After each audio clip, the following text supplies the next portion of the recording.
Payaki count into money never now teaching. Angelic visitation count into money a tissue trala jim.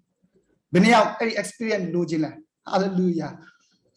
Piaki Atro Dinima, no sorry. Count into my net, but the bureau, Dimashi to the Alongo wing up and the Piag is a car. Dimashi to the Alum, Nanga, Titicani, Pawanjari to the Alum, Facebook and the Chili Jari to the Alum Poma. Payaki, count into my tissue la bureau, Jala bureau, think Poma, 2 Chari low billing. Hallelujah. Dinatano wing out and no about bouncing about association. Angelic visitation. Angelic visitation. Count into my tissue Jala Chinter. Hallelujah. Amen. Amen. Hallelujah. Chanda to Guapaya. Hishaya Kanji Chow. Hishaya Akanji Chow. Kang Tikani Kumujan, Sabio Pachine. Loyatales Lushi. Ozzy Niji, Anesa Yato Nidun, Tara Piadi, Alum Nimiato, Pelendo, Boma, Tino Mudigo, Nami, a wood dog, Dazadi, Bemado, Pili, Gangi de Madarado, the break. Pelendo, the better Chennai, Yenejai, through the Atown Chakusi, a town of Kupian, Yenago Polia, a town of Kupian, Chirogo Polia, a town of Kupian, Jantajai, Turogale, Gankin Bochishin, Tarapiadi, Tanshin,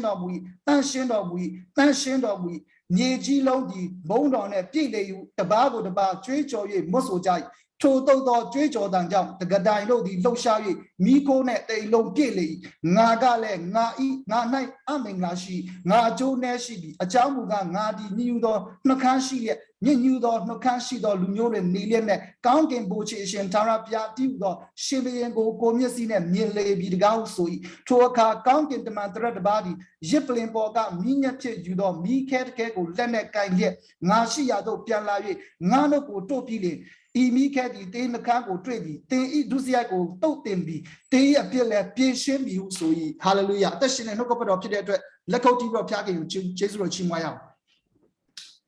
Hallelujah. Dinyama Heshayaka, counted to my head. Dinisapiro, the Dinitin Shanting of Midriar. The Gunkin Ma Palace Rushi, Seraphim today. Seraphim Gunkin to my Heshaya Sapiro, take a Gunkin to my Namiga Bala, Seraphim today. Count get the man Yashi bar, a take an internal, Dika point the good wing out on a kid. But tomorrow song count get the Magabale, Seraphim kid. Hallelujah. A Seraphim count get the Maga, Bolomio count get the man, let's wish it to God. Burning one, English burning one, down long door to the Niapi, meet out get the Tin Shadow to kid. So he shaya to Labiro Pele come up. Count get the Maga, me kego, you Labiro, he shaya no, he shaya no good Labiro, me can Labiro to it, Bajana. Any count in the maga, me get out lounge run it all to get it. Hallelujah. Then you already count get the Maya to teaching me up in Labiro to teaching of Benia losing a dinema. Hallelujah. Dinama Piaki, they and no possession with Labiro. Count in the maga, Seraphim, so count in the maga, Labiro, they and no to the kama. They and no you tama, no more of Bene. Every Diago, they sounded no about the Arigo. Delay the golden like and wing had no possession. Hallelujah. Seraphim count get market. Every count get the Maga Palace wishing. Payaki Anama needle to get it. Riaki count in Nanga Pelendo, Payaki change with the Pelendo Anama, every count get the Mamishia. Tururiga Babiolas wishing the Amitari. Payaki, Tanshin on we so grow. Payaki Omjena, Trade George in a Bonju need a count get the money. The real local Buduna, these Seraphim count get the Mabale, Payaya Pelendo man, Anama de Bio, Payaki. Holy, so be Piaking go, Twitch on needed to go needed to be down in the man. Hallelujah. They ate them, a donkey to my Yala Biro, Payaking, Chimating a day, a kind of Pila with Yama. Hallelujah. Canani Janjo to Rubasu down Jama Kid. Donkey to my the chisel daddy, but now judging it. Hallelujah. They are kind of donkey to my Labiro, Payaking go, Chiman go where Yari Dinyama, they experience Yashima today. Hallelujah. Hallelujah. Amen. A Seraphim count get on that Enyama, Piago Chimon go where ya, Sabilo Midria. English, they are praising God, singing, Piaki or Chimone, Piaki go where. Holy, so bro. Nasalina, I couldn't yet, Manada, go where it, down get money today. Amen. Hallelujah. Allo, you know, the resolution, Blouty Pios are coming, Cesar Gia, Yang. Every count get money that Nama Shina solution. Joy Academy. ချီးမွမ်းကိုးကွယ်ခြင်းကအမြဲတမ်း24နာရီအမြဲတမ်းမှာရှိနေမှာဖြစ်တယ်ဟာလေလုယာကြောင့်ကောင်းကင်နိုင်ငံရောက်တဲ့အချိန်မှာလေဖခင်ခင်ကိုကျွန်တော်အချိန်တိုင်းမှာချီးမွမ်းမှာဖြစ်တယ်ဟာလေလုယာကျန်တဲ့အရာတွေလည်းကျွန်တော်လုပ်ဖို့ရှိတယ်ပြီးတော့လည်းရှိဖခင်ခင်ကို24နာရီ9ရက်ကျွန်တော်အချိန်တိုင်းမှာကိုးကွယ်နေရမှာဖြစ်တယ်ကောင်းကင်ဒီမှာများနဲ့အတူဟာလေလုယာပြီးတော့ရှိသူတို့တွေကဘာလဲဆိုရှင်ဖခင်ခင်နဲ့အတူနော်ဖခင်ခင်နဲ့ဓာတ်ရိုက်အလုပ်လုပ်တော့ကောင်းကင်ဒီမှာဖြစ်တယ်ဖခင်ခင်အနားမှာနေတယ်ဖခင်ခင်ရဲ့အလိုတော်ကိုဒီနေ့ဓာတ်ရိုက်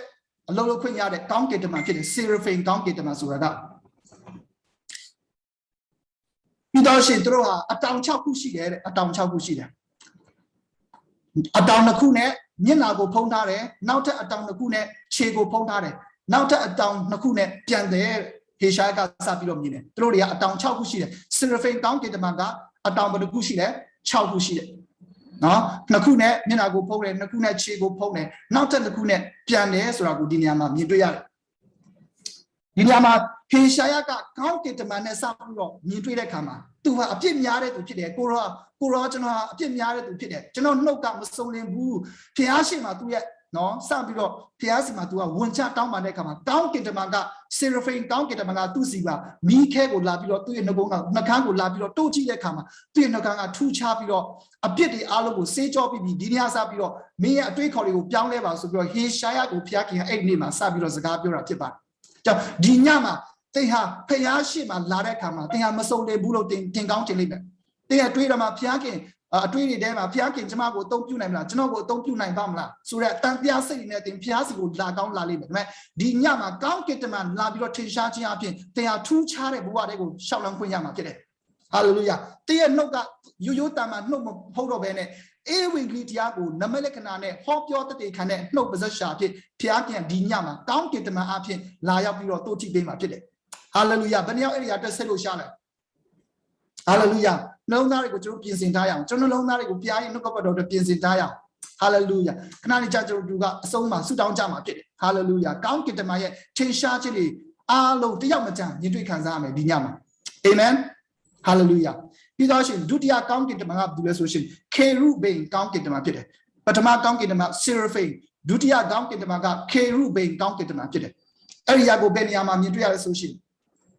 ်ထွန်းမြောက်ရာကျမ်းအခန်းကြီး25ကိုကျွန်တော်တွားရအောင်ထွန်းမြောက်ရာကျမ်းအခန်းကြီး25အခန်းငယ်18ကနေ21ကိုကျွန်တော်ဖတ်ချင်တယ်ထွန်းမြောက်ကျမ်းအခန်းကြီး25အခန်းငယ်18ကနေ21ဘာရေးထားလဲဆိုလို့ရှိရင်အလျားမတောင်ထွာအနာနှစ်တောင်ထွာရှိသောတက်တာဖုံးကိုလည်းရှေနဲ့လုပ်ရမည်ခေရုဗိမ်နှစ်ပါးကိုလည်းတက်တာဖုံးတွင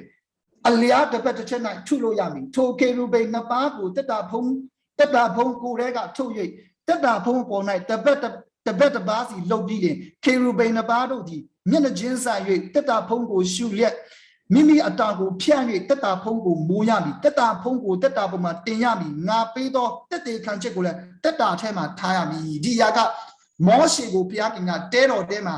ဘုရားခင်ကတဲတော်ကိုဘယ်လိုဆောက်ရမလဲအဲ့ဒီတဲတော်မှာရှိတဲ့ပရိညတက်တာကိုဘယ်လိုမျိုးပြုပြင်မွမ်းမရမလဲဘယ်လိုမျိုးထားရမလဲဆိုတဲ့အရာတွေကိုဘုရားခင်ကမောရှေကိုစပြီးတော့လုပ်ခိုင်းတဲ့အရာဖြစ်တယ်အဲ့ခါမှာပရိညတက်တာပေါ်မှာတဲ့ဘယ်အရာကိုထားမလဲခေရုဗိမ်ဆိုတဲ့ကောင်းကင်တမန်ကိုထားမယ်ခေရုဗိမ်ကောင်းကင်တမန်ကအတောင်ဘယ်နှခုရှိလဲဆိုရှင်အတောင်၄ခုရှိတယ်အတောင်၄ခုပထမကောင်းကင်တမန်အတောင်6ခုရှိတယ်Seraphim ကောင်းကင်တမန်ဒါပေမဲ့ Cherubim ကောင်းကင်တမန်ကျတော့အတောင်၄ခုပဲရှိတယ်အတောင်2ခုနဲ့မျက်နှာကိုဖုံးတယ်နောက်ထပ်အတောင်2ခုနဲ့ပြန်ဝဲတယ်ဆိုတဲ့အရာကိုမြင်တွေ့ရတယ်နှုတ်ကပတ်တော်ထဲမှာ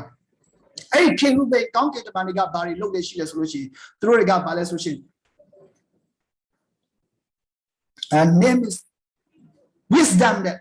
fullness of wisdom အင်္ဂလိပ်လိုဆိုရင် fullness of wisdom သူတို့ဒီဉာဏ်ပညာကိုပေးတဲ့သူတွေဖြစ်တယ်တနည်းအားဖြင့်တဲတော်မှာရှိတဲ့ပရိညင်တက်တာကိုကြည့်ရှုစောင့်ထိန်တဲ့ကောင်းကင်တမန်တွေဖြစ်တယ်ဒါကြောင့်အဲ့ဒီတဲတော်မှာရှိတဲ့ပရိညင်တက်တာကိုလေလူတိုင်းကထိလို့မရဘူးဖြစ်တယ်ထိတဲ့လူတိုင်းကချစ်ချင်းလဲသေးတယ်ဟုတ်နော်ဖျားခင်ထိခိုင်းတဲ့သူတွေရှိတယ်ဖျားခင်အဲ့ဒီပရိညင်တက်တာကိုထမ်းခိုင်းတဲ့လူတွေတိတတ်ရှိတယ်အပြင်လူတွေလာပြီးတော့ထိလို့မရဘူးဘာကြောင့်လဲအဲ့ဒီကောင်းကင်တမန်တွေကကွယ်ကာထားပေးတာဖြစ်တယ်ဟာလေလုယာကြောင့်တင့်ကိုလေကောင်းကင်တမန်တွေကတင့်အနားမှာလာပြီးတော့ကွယ်ကာပေးမယ်ဒီညမှာဟာလေလုယာပဝင်းချင်းရဲ့အခြေအနေတွေကြောင့်တင်ကြောက်လန့်နေလားပဝင်းချင်းမှာဖြစ်ဖြစ်နေတဲ့အရာတွေကြောင့်တင်စိုးရိမ်နေလားက ကောင်းကင်တမန်ကတင့်ကိုညမှာလာပြီးတော့ကွယ်ကာပေးမယ်ဖြစ်တယ်ဟာလေလုယာအခက်ခဲတွေအမျိုးမျိုးအခြေအနေအမျိုးမျိုးယောဂဝေဒနာအမျိုးမျိုးကနေကောင်းကင်တမန်ကတင့်ကိုလာပြီးတော့ကွယ်ကာလမ်းပြပေးလိမ့်မယ်ဟာလေလုယာဘယ်နှယောက်အဲ့ဒီအရာကိုလိုချင်တယ်ကောင်းကင်တမန်ရဲ့ကွယ်ကာခြင်းကောင်းကင်တမန်ရဲ့လမ်းပြခြင်းဘယ်နှယောက်လိုချင်တယ်ကောင်းကင်တမန်ရဲ့ဉာဏ်ပညာပေးခြင်းဘယ်နှယောက်လိုချင်တယ်ဒီနေရာမှာရေးထားတယ်အဲ့ဒီCherubimကောင်းကင်တမန် fullness of knowledge fullness of wisdom ညာဖြစ်ပညာတရားနဲ့ပြည့်စုံတဲ့ကောင်းကင်တမန်တွေဖြစ်တယ် hallelujah ဒါကြောင့်အဲ့ဒီကောင်းကင်တမန်ရောက်လာတဲ့အခါမှာသင်ဟာပညာတရားနဲ့အမှုတော်ဆောင်တဲ့သူဖြစ်လာတယ်ပညာတရားနဲ့အသက်ရှင်တဲ့သူတယောက်ဖြစ်လာလိမ့်မယ်သင်ကိုကောင်းကင်တမန်ကလာပြီးတော့ကွယ်ကာပေးလိမ့်မယ်အဲ့ဒီကောင်းကင်တမန်က hallelujah ပြီးတော့ရှင်တို့ကအတောင်နှစ်ခုနဲ့ပြန်တန်းတယ်အတောင်နှစ်ခုနဲ့တို့ရဲ့မျက်နှာကိုဖုံးလွှမ်းထားတယ်ကြောင့်အဲ့ဒီကောင်းကင်တမန်တွေဒီညမှာဆက်ပြီးတော့ကျွန်တော်အတွေ့အကြုံတွေရယူပွင့်ရန်ဖြစ်တယ်တားတရားကောင်းကင်တမန်ကိုဆက်ပြီးတော့ဝင်လာခြင်းတယ်တားတရားကောင်းကင်တမန်က thrones တနည်းအားဖြင့် thrones ဖယားခင်ရဲ့ပလင်တော်မှာဒီနေ့အုပ်ဆိုးတဲ့ကောင်းကင်တမန်တွေဖြစ်တယ်ပလင်တော် thrones အင်္ဂလိပ်ဆိုရှင် thrones ဖယားခင်ရဲ့ပလင်တော်ခြေရင်းမှာနေတဲ့ကောင်းကင်တမန်တွေဘယ်နေရာမှာမြင်တွေ့ရလဲဒိုင်ယေလအခန်းကြီး9အခန်းငယ်9ကိုသွားစေခြင်းတယ်ဒိုင်ယေလအခန်းကြီး9အခန်းငယ်9 hallelujahဒိုင်ယေလအခန်းကြီး9အခန်းငယ်9ရောက်ပြီဆိုရင်ကျွန်တော်ဖတ်ရအောင်ထိုအခါငါကြည့်စုစဉ်ရာဇပလင်များကိုတည်ထားလျက်ရှိ၍အသက်ကြီးသောသူတူးသည်ထိုင်တော်မူ၏အဝတ်တော်သည်မိုးပွင့်ကဲ့သို့ဖြူ၏စပင်တော်သည်ဖြူသောသိုးမွေးနှင့်တူ၏ပလင်တော်သည်မိရှာဖြစ်၍ပလင်တော်အောက်၌မိဆက်လဲပြီးရှိမျက်နာတော်မှမီးရောင်ချီထွက်လေ၏အတိုင်းမသိများစွာသောသူတို့သည်အမှုတော်ကိုဆောင်ရွက်၍ဂဒေတန်ချေမကရှေ့တော်၌ခန့်စား၍နေကြ၏တရားစီရင်ခြင်းကပြင်ဆင်၍စာဆောင်များကိုဖွင့်ထားကြ၏ထိုအခါချိုငယ်ပြောသောစကားကြီးအတန်ကြောင့်ငါကြည့်ရှု၍နေစဉ်ထိုသားရဲ့အသက်ကိုတတ်ပြီးရင်သူ၏ကိုမီးရှု၍ဖြစ်စီကြ၏ဒီကောင်းကင်တမန်ဘာလဲဆိုရှင် flaming အင်္ဂလိပ်ဆိုရှင် flaming လောင်ကျွမ်းတဲ့ကောင်းကင်တမန်ဖြစ်တယ်မီးတောက်လို့လောင်ကျွမ်းတဲ့သူဖြစ်တယ်တရားဖြစ်သူရဲ့မျက်စိကနေမီးအလင်းထွန်းတောက်တယ်တဲ့ဒီမှာဖတ်ထားတယ်နော်သူရဲ့မျက်စိကနေမျက်နာတော်မှမီးရောင်ချီထွက်လေ၏အတိုင်းမသိများစွာသူတို့တွေအမှုတော်ကိုဆောင်ရွက်၍ဂဒေတင်ချေမကရှေ့တော်၌ခါစားကြ၏အဲ့ဒီနေရာမှာအဲ့ဒီကောင်းကင်တမန်ကမီးအဖြစ်သူရဲ့မျက်စိကနေထင်ရှားပြီးတော့သူ့ရဲ့လက်အောက်မှာလာပြီးတော့ခါစားကြတဲ့ကောင်းကင်တမန်တွေအများကြီးရှိတာဖြစ်တယ်အဲ့ဒီကောင်းကင်တမန်အဲ့ဒါပဲဆိုရှင် thrones ဖျားကြီးရဲ့ဒီနေ့ပလင်တော်အနားမှာလာပြီးတော့နေရာယူတဲ့ကောင်းကင်တမန်ဖြစ်တယ်ပြီးတော့ရှင်သူကဘာလဲဆိုရှင်judgment လူတွေကိုတရားစီရင်ဖို့ရတဲ့သူကလှုပ်ဆောင်တဲ့သူဖြစ်တယ်တရားစီခြင်းတွေဟုတ်နော်ကောင်းကင်နိုင်ငံရောက်လို့ရှိရင်ကျွန်တော်ကဖျားခင်နဲ့မျက်နှာချင်းဆိုင်တွေ့တဲ့အခါမှာကျွန်တော်နော်ဆာမွေးစစ်တဲ့အရာတွေကျွန်တော်လုပ်ရမှာဖြစ်တယ်မြေကြီးပေါ်မှာကျွန်တော်အသက်ရှင်ခဲ့တဲ့အရာတွေနော်ကောင်းကင်နိုင်ငံရောက်လို့ရှိရင်ကျွန်တော်ဆက်ဆေးခြင်းတွေရှိအောင်မှာဖြစ်တယ်မင်းများခြင်းတွေရှိအောင်မယ်ဟာလေလုယာအဲ့လိုပြောလို့အရန်လည်းမကြောက်လတ်ပါနဲ့အာမင်ဟာလေလုယာအရန်လေးကြောက်လတ်တော့ပြန်တယ်ကျွန်တော်ပြောနေတာမဟုတ်ပါဘူးဟာလေလုယာကြောင့်မဲ့ကောင်းကင်နိုင်ငံရောက်လို့ရှိရင်အဲ့ဒီကောင်းကင်တမန်တွေကဒီနေ့ judgmentဒီနေ့လူတွေကိုစီရင်ဖို့လူတွေနဲ့ပတ်သက်ပြီးတော့ဒီနေ့စီရင်ခြင်းအမှုတွေကိုလုပ်ဖို့ရန်အတွက်အဲ့ဒီကောင်းကင်တမန်တွေကရှိနေတာဖြစ်တယ်အာမင်ကြောင့်အဲ့ဒီကောင်းကင်တမန်တွေကဒီမှာရှိတဲ့သူတွေတက်တာထဲမှာလည်းလာပြီးတော့ထင်ရှားနိုင်တာဖြစ်တယ်ဟာလေလုယာတင့်ကိုလာပြီးတော့သူ့ရဲ့တကိုးတော်နဲ့လာပြီးတော့ထင်ရှားပြီးတော့တင့်ကိုလာပြီးတော့စကားပြောမဲ့ကောင်းကင်တမန်ဖြစ်တယ်အာမင်ဟာလေလုယာကြောင့်ကောင်းကင်တမန်ကဓမ္မဟောင်းခဲ့ပါပဲလို့တာမလို့ဓမ္မတစ်ကာလယခုအချိန်ကာလအထိကောင်းကင်တမန်ကနေရာကမှာကျွန်တော်တို့နဲ့တူလာရောက်ပြီးတော့ထင်ရှားခြင်းနဲ့ကောင်းကင်တမန်ဖြစ်တယ်အာမင်ဟာလေလုယာအဲ့လိုပြောလို့ကောင်းကင်တမန်ကိုကျွန်တော်ကိုးကွယ်ဖို့ရန်အတွက်ပို့ပေးနေကောင်းကင်တမန်တွေကကျွန်တော်ကိုကူညီပေးတဲ့သူတွေဖြစ်တယ်ကျွန်တော်ရဲ့အနားမှာရှိပြီးတဲ့ကျွန်တော်ကိုကွယ်ကာပေးတဲ့ကောင်းကင်တမန်ဖြစ်တယ်ကျွန်တော်ရဲ့အစေခံတွေဖြစ်တယ်ဟာလေလုယာကျွန်တော်ပြောရင်ကျွန်တော်ဆုတောင်းရင်ကောင်းကင်တမန်တွေရဲ့တက်ချခြင်းကကျွန်တော်အနားမှာရှိလာမယ်ဟာလေလုယာအဲ့ဒီအရာကိုကျွန်တော်ဆက်လက်ပြီးတော့ခဏကြာတူကလေ့လာတော့မှာဖြစ်တယ်အာမင်အရင်စိတ်ဝင်စားစရာကောင်းတယ်ဟာလေလုယာဘယ်နှယောက်လန်းလန်းဆန်းဆန်းရှိသေးလဲအာမင်ဟာလေလုယာအာမင်အာမင်ကင်မရာတွေကပိတ်ထားတဲ့သူကကျွန်တော်ရှေ့မှာဖြစ်နေလို့ဟုတ်ကင်မရာဖွင့်ထားတဲ့နေရာကိုသွားလိုက်မယ်โอเคဇာန်ကင်မရာပိတ်ထားတဲ့သူဆိုတော့တယောက်တည်းဟောနေသူဖြစ်နေတယ်โอเคအဆင်ပြေပါတယ်ခုတော့ကင်မရာဖွင့်ထားတဲ့သူတွေ့သွားပြီโอเคအားလုံးနဲ့လန်းဆန်းရှိတယ်โอเคစရုထကောင်းကင်တမန်ကိုကျွန်တော်တွားရအောင်စရုထကောင်းကင်တမန်ကဘာလဲဆိုရှင်ဒီနေ့ dominion ဖြစ်တယ် dominion အင်္ဂလိပ်ဆိုရှင် dominion မြန်မာလိုပြောလို့ဆိုရှင်အုပ်စိုးခြင်းအခွင့်အာဏာနဲ့အလုပ်လုပ်တဲ့ကောင်းကင်တမန်ဖြစ်တယ်အုပ်စိုးခြင်းအခွင့်အာဏာနဲ့အလုပ်လုပ်တဲ့ကောင်းကင်တမန်အဲ့ဒီအကိုဘယ်နေရာမှာမြင်တွေ့ရလဲဣ Effect ခန်းကြီး1အခန်းငယ်21ကိုကျွန်တော်တွားရအောင် Effect ခန်းကြီး1အခန်းငယ်21 Hallelujah Effect ခန်းကြီး1အခန်းငယ်21မှာဗာရေးထားလဲဆိုလို့ရှိရင်ခတ်သိမ်းသောအထွတ်အမြတ်အာနာဆက်တကိုးအစိုးရချင်းမှစ၍ယခုဘဝနောင်ဘဝ၌ခေါ်ဝေါ်သမုတ်သောဘွဲ့နာမအလုံးစုံတို့အထက်ကောင်းကင်အရ၌မိမိလက်ရာတော်ဘက်မှအလွန်မြင့်မြတ်သောနေရာကိုခရစ်တော်အားပေးတော်မူ၍ခြေဖွားတော်အောက်သို့အလုံးစုံတို့ကိုချထားသဖြင့်အသင်းတော်တို့အဖို့လုံးကသူ့ကိုအလုံးစုံတို့၏အချုပ်အခြာဥကောင်းဖြစ်စေတော်မူ၏ဒီညာဖြင့် dominion အရာခတ်သိမ်းရဲ့အထက်မှာရှိတဲ့ကောင်းကင်တမန်ဖြစ်တယ်ကောင်းကင်တမန်များဖြစ်တယ်ပြီးတော့ရှင်နောက်ထပ်ကြားမိုက်ကိုဖတ်ရှင်တယ်ကောလောသဲအခန်းကြီး1အခန်းငယ်16ကောလောသဲအခန်းကြီး1အခန်းငယ်16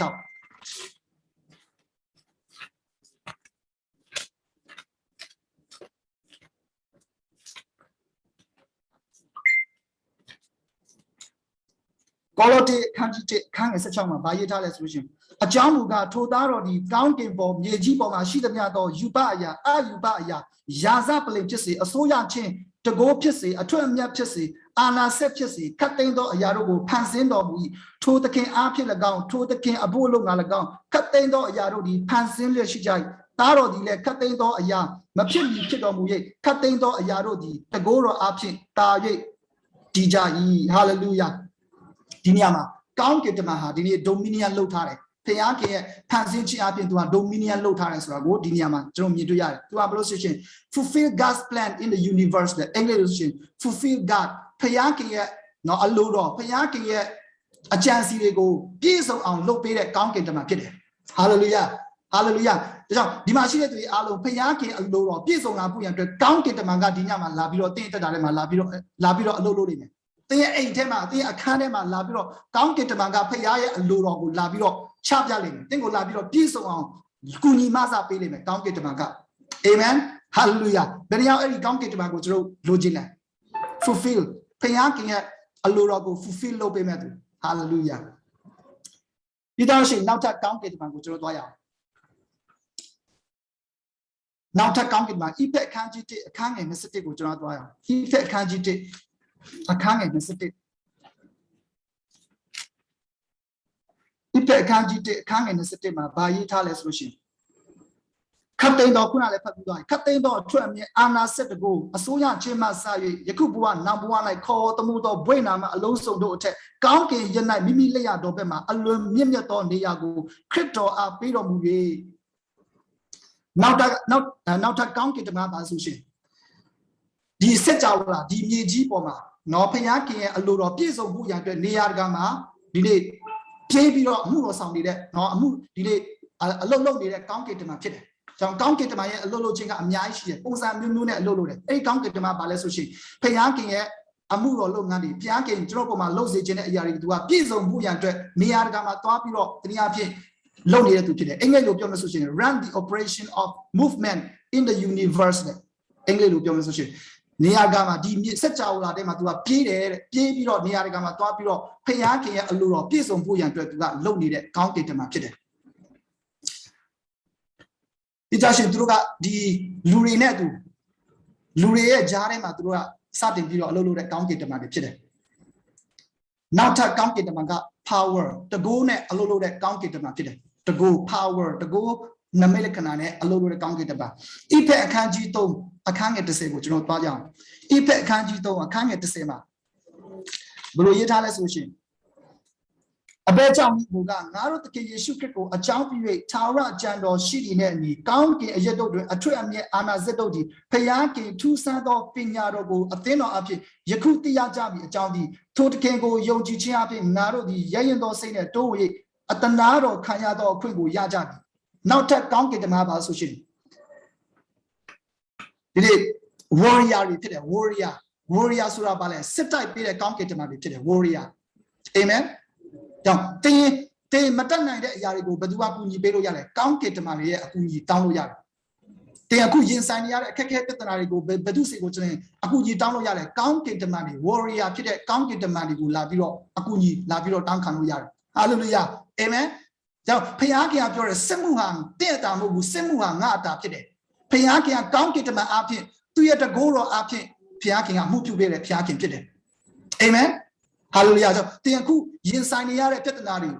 ဖြတ်သန်းနေရတဲ့ကာလတွေထဲမှာသင်စိတ်လက်ကြမဲ့အစားဖျားရဲ့ကောင်းကင်တမန်တွေလာရောက်ပြီးတော့အကူအညီပေးမဲ့အရာကိုမျှော်လင့်ရအောင်ဒီညမှာပြင်သင်ရဲ့တက်တာထဲမှာကြုံတွေ့နေရတဲ့အခက်အခဲတွေသင်မရင်ဆိုင်နိုင်ဘူးလို့သင်တွေးနေတဲ့အခက်အခဲတွေဒီညမှာကောင်းကင်တမန်တွေလာရောက်ပြီးတော့သင်ကိုလာပြီးတော့အကူအညီလုပ်ပေးလိမ့်မယ်လာပြီးတော့စစ်တိုက်ပေးလိမ့်မယ်ဟာလေလုယာဟာလေလုယာဘယ်နည်းအောင်အဲ့ဒီအခက်အခဲတောင်းတွေကိုကြော်လွှားဖို့ရန်အတွက်အစဉ်သင့်ရှိပြီလေ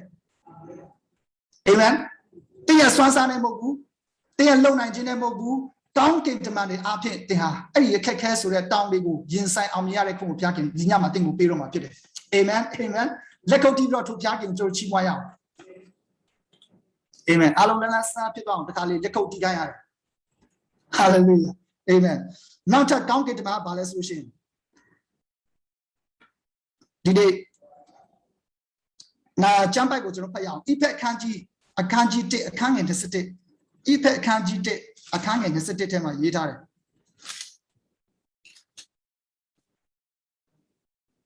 ခါလည်းကျွန်တော်ဖတ်ပြီးသွားအဲ့ကောင်းကင်တမန်ဘာလဲဆိုရှင်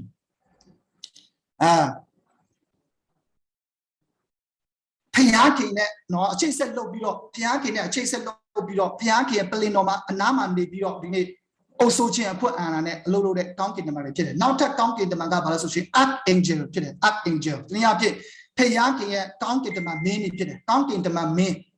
အဲ့ဒီကောင်းကင်တမန်တွေကိုကျွန်တော်ဆက်ပြီးတော့ပြောပြချင်တယ်ကောင်းကင်တမန်မင်းဘယ်နှယောက်ရှိလဲဆိုရှင်3ယောက်ရှိတယ်ကောင်းကင်တမန်မင်း3ယောက်ရှိတယ်ပထမတစ်ယောက်ကဘယ်လိုဆိုရှင်မိခေလာဖြစ်တယ်ဟုတ်နော် Michael အင်္ဂလိပ်ဆိုရှင် Michael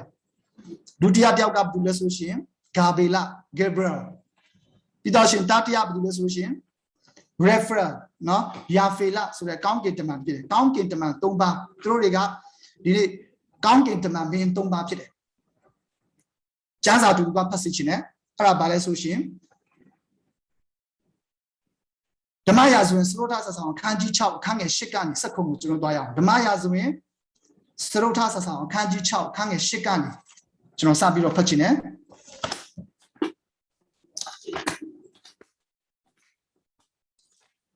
ညတော့ကျွန်တော်ကျမ်းပိုက်တွေเนาะအများကြီးကျွန်တော်လေ့လာခွင့်ရတာဖြစ်တယ်ဓမ္မရာဇဝင်စရုထဆဆောင်အခန်းကြီး6အခန်းငယ်8ကနေစပြီးတော့ဖတ်ခြင်းနဲ့တပန်ရှုရိရှင်ဘရင်ဒီဣဒေလပြည်ကိုစစ်တပ်၍ဤမီသောအရက်၌ငါတို့သည်တက်ချကြောက်ကုန်ဟဟုကျွန်တို့နဲ့တိုင်ပင်သောအခါတရားကင်လူသည်ဣဒေလရှင်ဘရင်ထံသို့လူကိုစေလွှတ်၍ဤမီသောအရက်တို့အရက်ကိုတတိပြုပါထိုအရက်တို့ရှုရိလူတို့သည်လာကြပြီဟုတတိပေးသောအရက်တို့ဣဒေလရှင်ဘရင်သည်လူကိုစေလွှတ်၍တကြိမ်နှစ်ကြိမ်မကရန်သူတို့ကိုရှောင်လေ၏ထိုအကြောင်းကြောင့်ရှုရိရှင်ဘရင်သည်စိတ်ပူပန်၍ကျွန်တော်တို့ကိုခေါ်ပြီးလျင်ငါတို့တွင်အဘယ်သူသည်ဣတိလရှင်ဘရင်ဘယ်၌နေဒီကိုငါအားမပြဘဲနေကြတနည်းဟုမေးတော့ကျွန်တယောက်ကထိုတော့မဟုတ်ပါရှင်ဘင်ကြီးကိုတော်စစ်တော်မူခန်းထဲ၌မိန့်တော်မူသောစကားကိုပင်ဣတိလပြည်၌ရှိသော prophet Elisha သည်ဣတိလရှင်ဘရင်အားပြန်ပြောတတ်ပါသည်ဟုလျှောက်လေရှင်ဘရင်ကလည်းသူသည်အဘယ်ရ၌ရှိသည်ကိုတွား၍ချောင်းကြည့်တော့သူကိုဖမ်းဆီးစေခြင်းကငါစေလွတ်မည်ဟုမိန့်တော်မူပြီးမှဒေါသမြို့၌ရှိပါသည်ဟုလျှောက်လေထိုမြို့သို့မြင်းစည်းသူရဲ့ယထာစည်းသူရဲ့ဘိုးချေများကိုစေလွတ်သဖြင့်ညအခါရောက်၍မြို့ကိုဝိုင်းကြ၏နနက်စောစောဖျားကင်နဲ့လူကျွန်းဒီထား၍ပြင်သို့ထွက်သောအခါမြင်းစည်းသူရဲ့ယထာစည်းသူရဲ့ဘိုးချေတို့သည်ထိုမြို့ကိုဝိုင်းလျက်ရှိကြသည်ဖြစ်၍အိုးသခင်အဘယ်သို့ပြုရပါမည်မိမိသခင်အားဆို၏ဣတိရှဲကမစိုးရိမ်နဲ့ငါတို့ပြည်၌နေသောသူတို့သည်ငါတို့ဘက်၌နေသောသူတို့သည်ရန်သူတို့ဘက်၌နေသောသူတို့ထက်တာ၍များကြသည်ဆိုလျက်ထိုအိုးဖျားခင်ဤသူသည်မြင်နိုင်မည်အကြောင်းသူ၏မျက်စိကိုဖွင့်တော်မူပါဟုဆုတောင်းသည့်အတိုင်းထာဝရဘုရားသည်ထိုလူလီမျက်စိကိုဖွင့်တော်မူသဖြင့်ဣလိရှဲပတ်လည်၌တတောင်လုံးဒီမိယထာနှင့်ပြည့်ဒီကိုမြင်လေ၏ဟာလေလုယာဟာလေလုယာဒီညမှာဘုရားခင်ကဒီမှာရှိတဲ့သူတွေအားလုံးရဲ့ spiritual eye ဝိညာဉ်မျက်စိတွေကိုဖွင့်ပေးမယ့်ညဖြစ်တယ်အာမင်အချို့သောသူတွေရဲ့ဝိညာဉ်မျက်စိက block ဖြစ်နေတယ်ပိတ်ထားတဲ့အရာတွေအများကြီးရှိတယ်ဒါပေမဲ့ဘုရားခင်ကဒီညမှာဘုရားခင်ကတင်းရဲ့ဝိညာဉ်မျက်စိကိုဖွင့်ပြီးတော့ကောင်းကင်တမန်တွေကိုမျက်စိနဲ့မြင်တွေ့ရတဲ့ညဘုရားခင်ဒီညမှာတင်းကိုပေးလိမ့်မယ်ဟာလေလုယာကောင်းကင်တမန်တွေကိုစပြီးတော့ဒီညမှာကျွန်တော်မြင်တွေ့ရမယ်ကောင်းကင်တမန်တက်တွေကျွန်တော်အနားမှာရှိနေတဲ့အရာကိုစပြီးတော့မြင်တွေ့ရမယ့်ညဖြစ်တယ်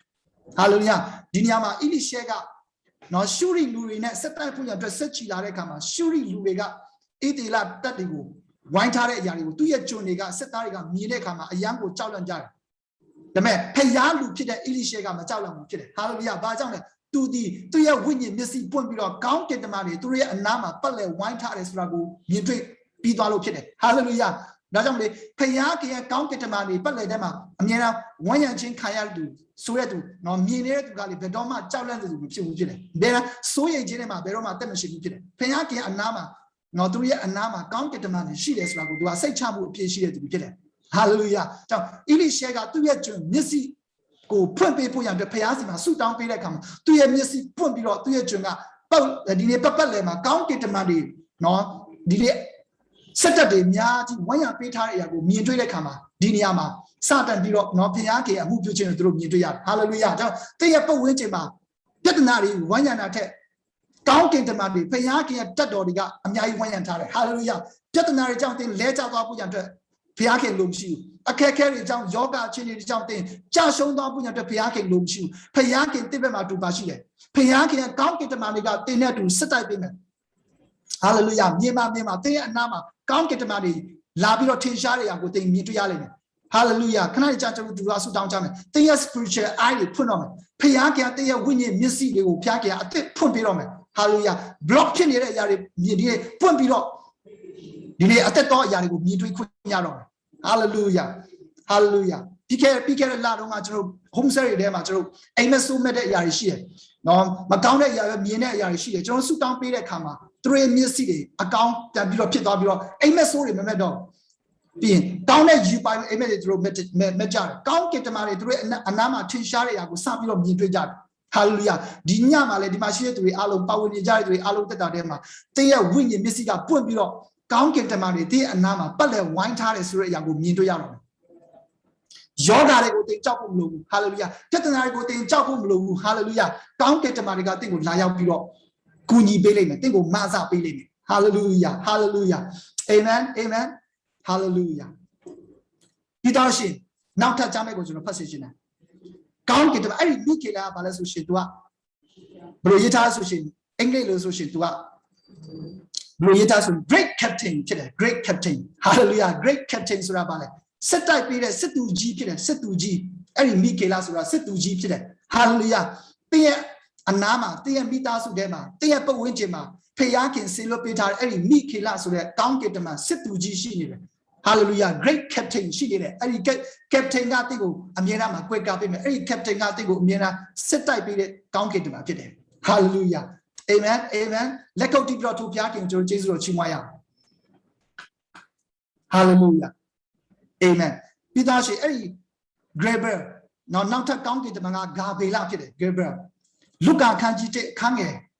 19ကနေ20ကိုဖတ်စီရှင်လုကာခန်းကြီး1အခန်းငယ်19ကနေ20 Gabriel ဆိုတဲ့ကောင်းကင်တမန်ကဘယ်နေရာမှာထင်ရှားလဲဆိုတာကိုဒီနေရာမှာမြင်တွေ့ရတယ်လုကာခန်းကြီး1အခန်းငယ်19ကနေ20ဘာရေးထားလဲဆိုရှင်ကောင်းကင်တမန်ကငါဒီဖျားခင်အထံတော်၌ခါစားသောဂါဗေလဖြစ်တင့်ကိုနှုတ်ဆက်ဤဝမ်းမြောက်စရာတည်င်းကိုကြားပြောစေခြင်းကငါကိုစီလွတ်တော်မူ၏တင်ဒီငါစကားကိုမယုံသောကြောင့်ဤအကြောင်းအရာမဖြစ်မီနေ့တိုင်အောင်စကားမပြောနိုင်ပဲအလျက်နေလိမ့်မည်ငါစကားဒီကအချိန်တန်လျင်ပြည့်စုံလိမ့်မည်ဟုပြောဆို၏ဟာလေလုယာဇာခရီနဲ့နော်ဒီလေအပေါင်းပါတွေအလုံးရှိနေတဲ့အချိန်မှာဂါဗေလဆိုတဲ့ကောင်းကင်တမန်လာရောက်ပြီးတော့ထင်ရှားတယ်အာမင်အဲ့ဒီဂါဗေလဆိုတဲ့ကောင်းကင်တမန်ကဘာလို့ပေးတဲ့ကောင်းကင်တမန်လဲဆိုရှင်လူတွေအပေါ်မှာလာရောက်ပြီးတော့တည်င်းကောင်းကိုလာရောက်ပြီးတော့ဝေငှတဲ့ကောင်းကင်တမန်ဖြစ်တယ်လူတွေအပေါ်မှာလာရောက်ပြီးတော့ prophet ပြုချက်စကားတွေဖခင်ရဲ့ဂတိတော်တွေပြည့်စုံလာမယ်ဆိုတဲ့အရာတွေကိုလာရောက်ပြီးတော့တက်တည်ခံတဲ့ကောင်းကင်တမန်ဖြစ်တယ်ဂါဗေလဟာလေလုယာကြောင့်ဒီညမှာတင့်တယ်မှာတည်င်းဆိုးတွေကြားနေလားအဲ့ဒီကောင်းကင်တမန်ဂါဗေလလာရောက်ပြီးတော့တင့်ကိုတည်င်းကောင်းတွေလာပြီးတော့ပြောတော့မယ်ဟာလေလုယာတင်မကြားဘူးတဲ့တည်င်းကောင်းတွေဒီညမှာတင်ကြားတော့မယ်Hallelujah. All I hear is good news. Hallelujah. All I hear is good news. ကောင်းတဲ့တည်င်းပဲငါကြားတယ်မကောင်းတဲ့တည်င်းငါလုံးဝကြားစရာမရှောင်မရှိဘူးဘာကြောင့်လဲငါရဲ့အနာမှာဂါဗေလဆိုတဲ့ကောင်းကင်တမန်ရှိနေတယ်အဲ့ဒီကောင်းကင်တမန်ကတည်င်းကောင်းတွေပဲယူဆောင်လာပေးတယ်ကောင်းကြီးပင်ကနဲ့ဆိုင်တဲ့အရာတွေပဲယူဆောင်လာပေးတဲ့ကောင်းကင်တမန်ဖြစ်တယ်အာမင်အဲ့ဒီကောင်းကင်တမန်ကိုဘယ်နှယောက်ကြိုးစိုးပွင့်ရတဲ့ ready ရှိလဲအာမင်အာမင်အာမင်ဂါဗေလကောင်းကင်တမန်ရောက်လာတဲ့အခါမှာအဲ့ဒီနေရာမှာဖျားခင်ရဲ့စကားဂတိတော်ဒီလေဇာခရီအဖြစ် နော်ဇာခရစ်အပေါ်မှာကောင်းကင်တမန်လာရောက်ပြီးတော့ထင်ရှားခဲ့တယ်။ကြောင့်ကောင်းကင်တမန်တွေကနေရာတကာမှာအလုပ်လုပ်တဲ့သူတွေဖြစ်တယ်။ဟာလေလုယာဒီချိန်ကာလအထိကောင်းကင်တမန်တွေကအလုပ်လုပ်နေစေဖြစ်တယ်။အာမင်ကောင်းကင်တမန်တွေရဲ့အတွေ့အကြုံတွေကိုကျွန်တော်ဘယ်နေရာမှာစပြီးတော့မြင်တွေ့ခဲ့တယ်ဆိုရှင်ကျွန်တော်ရဲ့အကြောင်းတွေမှာကျွန်တော်ဥဆောင်တဲ့အခါမှာဒီအစောဒီအကြောင်းတွေမှာကျွန်တော်ဥဆောင်ရင်းနဲ့ကောင်းကင်တမန်တွေရဲ့အလုပ်လုပ်ခြင်းကိုကျွန်တော်စတင်ပြီးတော့မြင်တွေ့ခဲ့တယ်။ဟာလေလုယာအဲ့ဒီကောင်းကင်တမန်တွေရဲ့အလုပ်လုပ်ခြင်းကအယံကိုထူးဆန်းတယ်။နော်ကျွန်တော်ရဲ့ဒီအစောဒီအကြောင်းသားတွေနော်ကိုးကွယ်နေတဲ့အချိန်မှာပီယာနိုတီးမဲ့သူမရှိဘူး။ရှစ်ပလင်နာမှာပီယာနိုထားတယ်ဒါပေမဲ့တီးရသူမရှိဒါပေမဲ့ပီယာနိုတီးတဲ့တန်ကျွန်တော်ကြားနေရတယ်။ကောင်းကင်တမန်ကလာပြီးတော့ music တီးပေးနေတာဖြစ်တယ်။အဲ့ဒီ music ကလေအယံကိုထူးခြားတယ်။အခုကြားနေတဲ့ music နဲ့လုံးဝတခြားစီပဲ။အယံကိုပြောစရာကောင်းတယ်အဲ့ဒီမြေမောက်တော်ကအဲ့ဒီအရာတာကိုကျွန်တော် DSOD အကြောင်းမှာကျွန်တော်စပြီးတော့မြင်တွေ့ခဲ့တယ်။ပြီးတော့ကောင်းကင်တမန်တွေရဲ့တခြင်းဆိုတာတွေကိုကျွန်တော်စပြီးတော့ကြားခဲ့တယ်။ကောင်းကင်တမန်တွေကတခြင်းဆိုတဲ့ဒီနေ့ခုနပြောတဲ့အတိုင်းပဲ holy အဲ့လိုမျိုးပုံစံနဲ့ခွာရအပြည့်စုံနဲ့အတန်မျိုးစုံနဲ့သူတို့တွေချီးမွမ်းကိုးကွယ်တဲ့အရာကိုအဲ့ဒီအကြောင်းမှာကျွန်တော်စပြီးတော့ experience ကိုကျွန်တော်ရရှိခဲ့တယ်။အဲ့ဒီချိန်ကစပြီးတော့ကောင်းကင်တမန်တွေကတကယ်ရှိနေတာလားကောင်းကင်တမန်ဟာတကယ်ပဲအလုံးလုံးနေပါလားဆိုတာကိုကျွန်တော်စပြီးတော့ဒီနေ့ experience ကိုရရှိခဲ့တာဖြစ်တယ်။ hallelujah ပြီးတော့ရှင်ကောင်းကင်တမန်ရဲ့ထင်ရှားခြင်းတွေကိုကျွန်တော်မျက်စိနဲ့မြင်တွေ့ခဲ့ရတယ်။ကျွန်တော်ဒီနေ့ကျောင်းသားတွေချီးမွမ်းကိုးကွယ်နေတဲ့အချိန်ဝတ်ပြုစုပ်ကိန်းလုပ်နေတဲ့အချိန်မှာအဲ့ဒီပီယာနိုတီးတဲ့အပေါ်နားမှာကောင်းကင်တမန်တပါးကလာပြီးတော့ထင်ရှားရတာကိုကျွန်တော်မျက်စိနဲ့မြင်တွေ့ခဲ့ပြီးတယ်ဟာလေလုယာမျက်စိနဲ့မြင်တွေ့ခဲ့ပြီးအဲ့ဒီကောင်းကင်တမန်ရောက်လာတဲ့ကောင်အဲ့ဒီနေရာမှာဖခင်ရဲ့မျက်မှောက်တော်ကအကြီးအကျယ်တွန်းလောက်ပြီးဖခင်ရဲ့အမှုပြုခြင်းကပို့ပြီးတော့ထင်ရှားတယ်ဖခင်ရဲ့ဘုန်းတော်လည်းပဲအဲ့ဒီနေရာမှာပို့ပြီးတော့ထင်ရှားတယ်ဘာကြောင့်လဲကောင်းကင်တမန်ကကျွန်တော်အနားမှာရှိပြီးတော့ထင်ရှားပြသတဲ့ဖခင်ခင်ဖြစ်တယ်ဟာလေလုယာဟေရှာယကအဲ့ဒီကောင်းကင်တမန်ကဖခင်ဘုန်းတော်ကိုထင်ရှားပြသတယ်ဟာလေလုယာဟေရှာမြင်ရတဲ့နော်ဒီနေ့စင်ဖိန်ကောင်းကင်တမန်သူမြင်တဲ့အခါမှာမျက်စိနဲ့တောင်သူမကြည့်ရဘူးဖြစ်တယ်ကိုတော့ကျွန်တော်အပြစ်များတဲ့သူဖြစ်တယ်ဒါပေမဲ့ဟေရှာယပေါ်မှာဘုရားခင်ရဲ့ကောင်းကင်တမန်ထင်ရှားပြီးတဲ့အခါမှာဟေရှာယကဘုရားအတွက်ဒီနေ့လုံးစက္ကန့်နဲ့နော်ဒီနေ့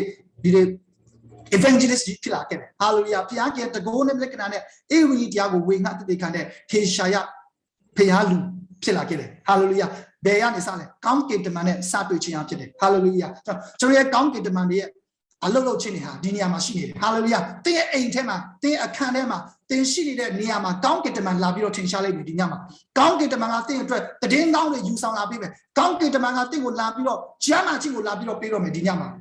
ဟာလေလုယာကြောင့်ကောင်းကင်တမန်ကကျွန်တော်ရဲ့အနာရောဂါကိုလည်းကျမ်းမာစေတဲ့ကောင်းကင်တမန်တွေဖြစ်တယ်အဲ့ဒီအရာကိုဆက်လက်ပြီးတော့ကျွန်တော်ဝင်ငှသွားချင်တာဖြစ်တယ်အဲ့ဒီဂါဘီလဆိုတဲ့ကောင်းကင်တမန်ကဘာလဲဆိုရှင်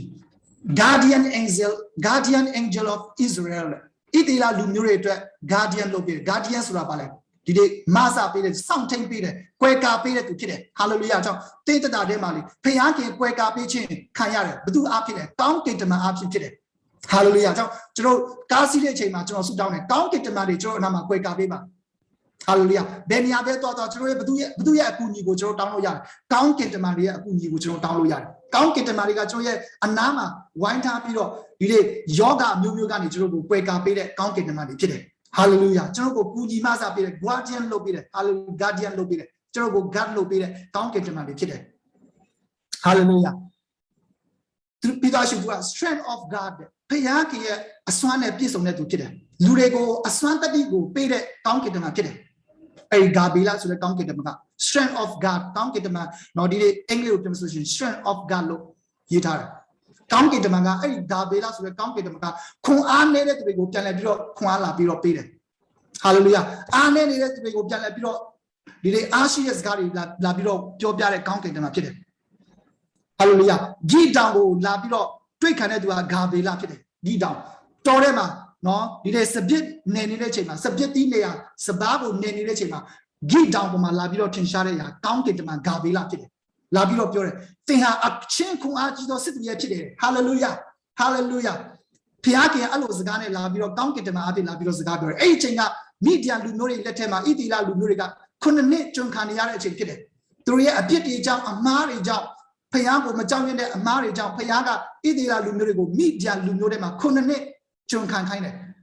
လူတွေအားလုံးကပုံဝင်ချင်မှရှိတဲ့လူတွေအားလုံးကကြောက်လန့်ပြီးတော့အိမ်ထဲကနေအိမ်ပြင်တောင်မထွက်ရဲဘူးနှိမ့်ဆက်ခြင်းတွေရှိတယ်ပုံဝင်ချင်မှနော်ဒီနေ့နှင်းဆက်ခြင်းတွေရှိတယ်မတရားခိုင်းစေတဲ့အရာတွေရှိတဲ့အခါမှာအပြင်ကိုမထွက်ရဲကြဘူးဒါပေမဲ့ဒီနေ့ तू လုံနေတဲ့အရာတွေကိုမရက်တမ်းပဲနဲ့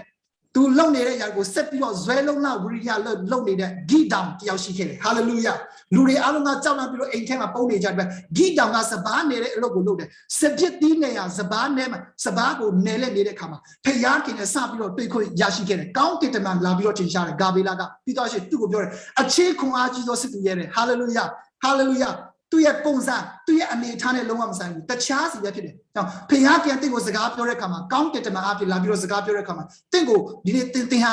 အားနေတဲ့သူဖြစ်တယ်တင်ဟာလုံးဒီနေ့အတုံးမကျတဲ့သူဖြစ်တယ်ဆိုတဲ့စကားနဲ့လာပြီးတော့ပြောမှာဘူးတင်ဟာအချင်းခွန်အားကြီးသောစစ်သူရဲ့ဖြစ်တယ်ဆိုတဲ့စကားနဲ့တင့်ကိုလာပြီးတော့ဒီညမှာစကားပြောမဲ့ဖယားခင်ဖြစ်တယ်။ဟာလေလုယာဟာလေလုယာကြောင့်တင့်ကိုတင်အားနေတယ်လို့မြင်နေလားတင့်ကိုတင်ဘာမှမတတ်ဆွမ်းနိုင်ဘူးလို့တင်မြင်နေလားတင့်ကိုတင်ဘာမှမလုပ်နိုင်ဘူးလို့တင်မြင်နေလားကောင်းကင်တမန်လာပြီးတော့ထင်ရှားပြီးတော့တင့်ကိုခွန်အားကြီးသောစစ်သူရဲ့တယောက်ပြန်ပြီးတော့ဖြစ်လာစေတယ်ဟာလေလုယာအဲ့ဒီကောင်းကင်တမန်က strength of God ဖယားခင်ရဲ့အစွမ်းတတိနဲ့ပြည့်စုံတဲ့သူဖယားခင်ရဲ့အစွမ်းတတိကိုပြန်ပြီးတော့ထည့်ပြီးတဲ့ကောင်းကင်တမန်ဖြစ်တယ်ဟာလေလုယာဒီညမှာခွန်အားနဲ့နေတဲ့သူတွေပြန်လဲပြီးတော့ခွန်အားကိုပြရှင်ပေးလိမ့်မယ်ဒီညမှာအရန်ကိုကြောက်လန့်နေတဲ့သူတွေဖယားခင်အစွမ်းတတိရဲရင်ချင်းကိုပြန်ပြီးတော့ပေးလိမ့်မယ်ကောင်းကင်တမန်အဖြစ်ဟာလေလုယာပတ်ဝန်းကျင်ရဲ့အခြေအနေကိုတင်ကြောက်လန့်နေတာကောင်းကင်တမန်ကတင်ကိုလာပြီးတော့အစွမ်းတတိကိုပြန်ပြီးတော့ထည့်ပြီးတော့မယ်ကြောင့်ဂိတောင်ကအဲ့ညမှာစပြီးတော့တွေ့ခဲ့တယ်ဘာဘယ်နေရာမှာလဲစပစ်တီးနေရာဖြစ်တယ်စပစ်တီးဆိုတာဘာလဲဖယားရဲ့မျက်မှောက်တော်ရှိတဲ့နေရာဟာလေလုယာစပစ်တီးနေရာမှာဒီနေ့စပားကိုနေလက်နေတယ်ကြောင့်တင်ရှိတဲ့နေရာဖယားနဲ့တွေ့ဖို့ကြံအတွက်ရှိတဲ့နေရာဖြစ်ဖို့အရေးကြီးတယ်တင်ပါဝင်နေတဲ့နေရာဖယားနဲ့တွေ့တဲ့နေရာဖြစ်ဖို့ရန်အတွက်အရေးကြီးတယ်ဟာလေလုယာဂိတောင်ကလွဲပြီးတော့ကျန်တဲ့သူတွေဖယားနဲ့တွေ့ဖို့မရှိပါကြောင့်ဂိတောင်ကနေရာမှာရှိတဲ့နေရာမှာစပားကိုနေလက်နေတယ်စပစ်တီးနေရာစပားကိုနေလက်နေအဲ့ဒီစပစ်တီးနေရာကဘာလဲဖယားခင်ရဲ့ဒီနေ့မျက်မှောက်တော်ရှိတဲ့နေရာဖြစ်တယ်ဟာလေလုယာဖယားရဲ့မျက်မှောက်တော်ထဲမှာတင်ရှိနေတဲ့ရဲ့ဘယ်တော့မှစိတ်တကြစရာလုံးဝအကြောင်းရှိဘူးဖယားရဲ့မျက်မှောက်တော်ထဲမှာတင်ပါဝင်နေတဲ့ရဲ့ဘယ်တော့မှတိတ်တတာထဲမှာဒီနေ့အားနေတယ်လို့ကိုကိုမြင်စရာလုံးဝအကြောင်းရှိဘူးတင်ဟာခွန်အားပြေဝနဲ့အမြဲတမ်းမှာရွှေလင်းယုံကဲ့သို့အမြင့်ဆုံးမှာပြန်တန်းတဲ့ခုကိုဖျက်ခင်တင့်ကိုပေးလိမ့်မယ်ဟာလေလုယာအချုပ်တော်သူတွေဘာကြောင့်ခွန်အားနဲ့ကိုကိုခံယူလဲရှိနေတဲ့ပတ်ဝန်းကျင်မှားနေတယ်တွားနေတဲ့ပတ်ဝန်းကျင်မှားနေတယ်ဖယားနဲ့တွေ့လို့မရတဲ့ပတ်ဝန်းကျင်မှာကျင်လည်နေတယ်ဘယ်တော့မှဖယားကသူ့ကိုလာပြီးတော့စကားပြောမှမှုဖြစ်တယ်ကြောင့်နေရာမှတင်ဖယားရဲ့အတန်ကိုတင်ကြားလိုက်မယ်ကြောင့်တင်ပါဝင်နေတဲ့တင်းတော်တင်ရှိနေတဲ့နေရာအရင်ကြီးတယ်ဖယားနဲ့တွေ့လို့ရတဲ့နေရာဖြစ်ပါစေဟာလေလုယာတင်အခန်းတင်အခုရှိနေတဲ့အခန်းကဖယားခင်လာရောက်ပြီးတော့ကျင်းဝတ်လို့ရတဲ့အခန်းဖြစ်ပါစေအာမင်အာမင်ဒါကြောင့်ကျွန်တော်တက်တာထဲမှာနေ့စဉ်တိုင်းမှာဖယားကိုဒီနေ့အခန်းထဲမှာတယောက်တည်းနေတဲ့ချိန်တွေမှာဖယားကိုချီးမွမ်းကိုးကွယ်တဲ့တခြင်းတွေကျွန်တော်ဖွင့်ထားဖို့ရည်ကြီးတယ်ဟာလေလုယာအဲ့ဒီနေရာမှာဖယားခင်ကလာပြီးတော့ထင်ရှားတဲ့ဖယားခင်ဖြစ်တယ်အာမင်တဲ့အခန်းရဲ့နိုင်ရန်တွေထဲမှာလောကနဲ့ဆိုင်တဲ့အရာတွေမချိတ်ဆွဲထားဖို့ရတဲ့ရန်ရည်ကြီးတယ်ဟာလေလုယာဖယားခင်လာရောက်ပြီးတော့ကျင်းဝတ်လုပ်ရတဲ့နေရာဖြစ်ဖို့ရတဲ့တင်ကိုယ်တိုင်ပြင်ဆင်ရမယ်တဲ့အခန်းကိုပြင်ဆင်ရမယ်decoration လုပ်ရမယ်မကောင်းတဲ့လောကနဲ့ဆိုင်တဲ့ဒီနေ့ပြက်ကလေးတွေလောကနဲ့ဆိုင်တဲ့ဒီနေ့ပုံဆောင်ချက်တွေအလုပ်ကိုတင်အိမ်ထဲကနေအကုန်လုံးကိုဒီဖယ်ရှားပြမှဖယားခင်မျက်မှောက်တော်အဲ့နေရာမှာလာပြီးတော့ထင်ရှားလိမ့်မယ်။ဘာကြောင့်လဲကျွန်တော်ဖယားခင်ဒီတန်ရှင်းသောဖယားခင်ဖြစ်တယ်။တန်ရှင်းတဲ့ဖယားခင်ဖြစ်နေမှာတော့မတန်ရှင်းတဲ့နေရာမှာလာပြီးတော့နေမှာမဟုတ်ဖြစ်တယ်။မတန်ရှင်းတဲ့နေရာမှာလာပြီးတော့ရောင်ပြီးတော့တောင်ဖြစ်ရှောက်မှာမဟုတ်ဖြစ်တယ်။ဖယားခင်ဒီတန်ရှင်းတဲ့ဖယားခင်ဖြစ်တယ်။အကြောင်းမောရှေကိုဖယားခင်ကတောင်ပေါ်မှာလာပြီးတော့တွေ့ခံတဲ့အခါမှာခြုံပေါ်မှာလာပြီးတော့တွေ့ခံတဲ့အခါမှာမောရှေမင်းရဲ့ခြေစွပ်ကိုချွတ်ပြီးတော့ငါးစီကိုလာခြေစွပ်ကိုမချွတ်တဲ့တော့ငါးစီကိုလာလို့မရပါကြောင်းဒီရက်ကတန်ရှင်းတဲ့မြေဖြစ်တယ်ဟာလေလုယာကြောင့်ဖယားစီကိုလာတဲ့ခါမှာတော့ဖယားခင်ရဲ့မျက်မှောက်တော်ဖယားခင်ကောင်းကင်တမန်ထင်ရှားခြင်းကျွန်တော်လိုချင်တယ်ဆိုလို့ချင်းကျွန်တော်ရဲ့နေရာကိုကျွန်တော်ပြင်ဆင်ရမယ်ကျွန်တော်ရဲ့အခန်းတွေကိုကျွန်တော်ပြင်ဆင်ရမယ်တန်ရှင်းတဲ့လေထုဖြစ်ဖို့ရတဲ့ကျွန်တော်ပြင်ဆင်ရမယ်အာမင်ဒါကြောင့်တဲ့အခန်းကြီးဖယားခင်လာရောက်ပြီးတော့အလုပ်လုပ်ရတဲ့ atmosphere ဖြစ်ပါစေလေထုဖြစ်ပါစေတဲ့အခန်းတွေကိုတဲ့လောကတစ်ချိန်တွေကိုဖွင့်ပြီးတော့နားထောင်ပြီးတော့လောကနဲ့ပတ်သက်တဲ့အရာတွေပဲအမြဲတမ်းကြားတဲ့အခန်းဖြစ်နေဆိုလို့ရှိရင်တင်ချတဲ့လောကအတန်တွေပဲတင်ချလိမ့်မယ်လောကနဲ့ပတ်သက်တဲ့စိတ်တကြစေတဲ့စကားတွေပဲတင်ချလိမ့်မယ်ဒါမဲ့တင်းရဲ့အခန်းကြီးချီးမွမ်းခြင်းနဲ့ပြည့်တဲ့အခန်းဖယားခင်ဘုန်းနဲ့ပြည့်ဝတဲ့အခန်းဖြစ်ပေါ်တဲ့တင်ပြင်ဆင်မဲ့ဖယားခင်မျက်မှောက်တော်ကိုတင်ကြိုးဆိုမဲ့ဆိုရှင်ဒီညပင်တင်တဲ့တာတွေမှာဖယားခင်မျက်မှောက်တော်လာပြီးတော့ထင်ရှားလိမ့်မယ်အာမင်ဒီချိန်ကာလမှာကျွန်တော်ဖယားเจ้าတွေသွားလို့မရဘူးအသင်းတော်တွေကျွန်တော်ပိတ်ထားရတယ်ဒါမဲ့တင်ရှိတဲ့နေရာမှာဖယားခင်လာရောက်ပြီးတော့ထင်ရှားလို့ရတယ်ဟာလေလုယာဟာလေလုယာဖယားเจ้าရောက်မှဖယားเจ้าမှာတယောက်နဲ့တယောက်တွေ့ဆုံမှဖယားခင်မျက်မှောက်တော်ဆင်းသက်တာမဟုတ်ဘူးတင်ရှိတဲ့နေရာမှာပြင်ဆင်ပြီးတော့ကိုးကွယ်မယ်ဆိုလို့ရှိရင်ဖယားခင်ကိုကြိုးဆိုးမယ်ပြင်ဆင်မယ်ဆိုလို့ရှိရင်အဲ့နေရာမှာကောင်းကင်တမန်ထင်ရှားပြီးတော့ဖယားမျက်မှောက်တော်ဖယားရဲ့ဘုန်းတော်ဒီညမှာလာရောက်ပြီးတော့ထင်ရှားလိမ့်မယ်ဟာလေလုယာဒီညမှာဖယားခင်ဘုန်းတော်လည်းပဲဒီမှာရှိတဲ့သူအားလုံးပေါ်မှာဆင်းသက်လိမ့်မယ်哈利路亚，马扎克马水蒙的波拉里面，马扎克马刚给他妈的点的嘛，拉要比较天下的呀，面对里面，第开的拉动啊，就红色嘛，就是红色个路伢没洗了，啊，路东色做了不洗的嘛，苏当的刚给他妈的拉要比较天下不一样，就是苏当的干嘛，就是红色本巴的阿龙也，哎，你看嘛，刚给他妈那把天下的呀，我面对呀，你死的面对呀，刚给他妈。哈利路亚！哎，刚给他们拉比罗天下来干嘛？这罗人在哪里嘛？培养给人年代前边比如看啥嘞？培养年代边比如看啥嘞？呀，就面对这样。然红色的，对对嘞，我们今天这种包的世界里的，哎呀，那个样对我们今天，哎呀嘛，培养不天下面说是，哎呀个罗差不皮嘞，罗差不皮嘞，叫罗差不皮不一样的，基金嘛，人生啥不一样的，罗差不皮不一样的，啊，古对对嘞嘛，培养不上啊。培养你毛多个做做，培养给帮到个这个三个几哎年个几码的样的提拉里面，哈喽呀，当培养的那个那个别多嘛，几码个的一种啥给我，阿罗比如几那个阿天么几不就收入让我培养给那个那就利拉几那个嘛，对对那个呢，这三细说呢，路上去那边几码多样的提拉，哈喽呀，对，顶包你呢，顶喏，顶包你呢红色个天么对吧呢？哎年嘛培养不生的么，刚给他们来要比如天下的个嘛，哎年个路差不。啥物皮嘞？罗他们也三点的你也皮嘞。哈利路亚，哈利路亚。他们那里看见，他们那看见这看见什么？特别罗这样的是，苏当地的人嘛，培养给为你那生得起阿边，哎，你也干啥比如罗他们个，今年几么也不皮嘞？哈利路亚，今年罗他们那个别人呢啥开嘞？他们那里苏当地啊，这看嘛为你那东浪起阿边，今年这几罗他们个没也得。你呀，干嘛罗差不皮你些皮？哈利路亚，哈利路亚！那个地方图片给就起码呀。Amen, Amen, Amen. 哈利路亚，哈利路亚，哈利路亚！刚给他妈的，但是呢，我们人罗差不些个，别多嘛别当，不比较起码嘞。我这种年年的罗差不那个，没加给嘛，这种年年的罗差不的，一样个对的，没加给嘛，不比较罗差了我们。哈利路亚！对呀，闹送到干了嘛？这些年的闹送到 generation 去的。要讲，那闹送到干了嘛？这些年的闹送到 generation 去的，米个米表呀，米个米表啊。You are the last generation。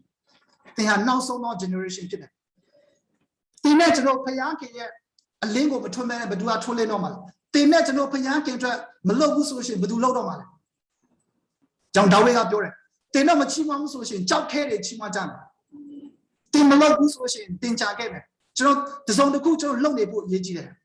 一档给到，这种的姑姑18个内力内部业绩的，都伢路一天嘛帮你弄没有，都伢路招人比如一天嘛被你弄没有，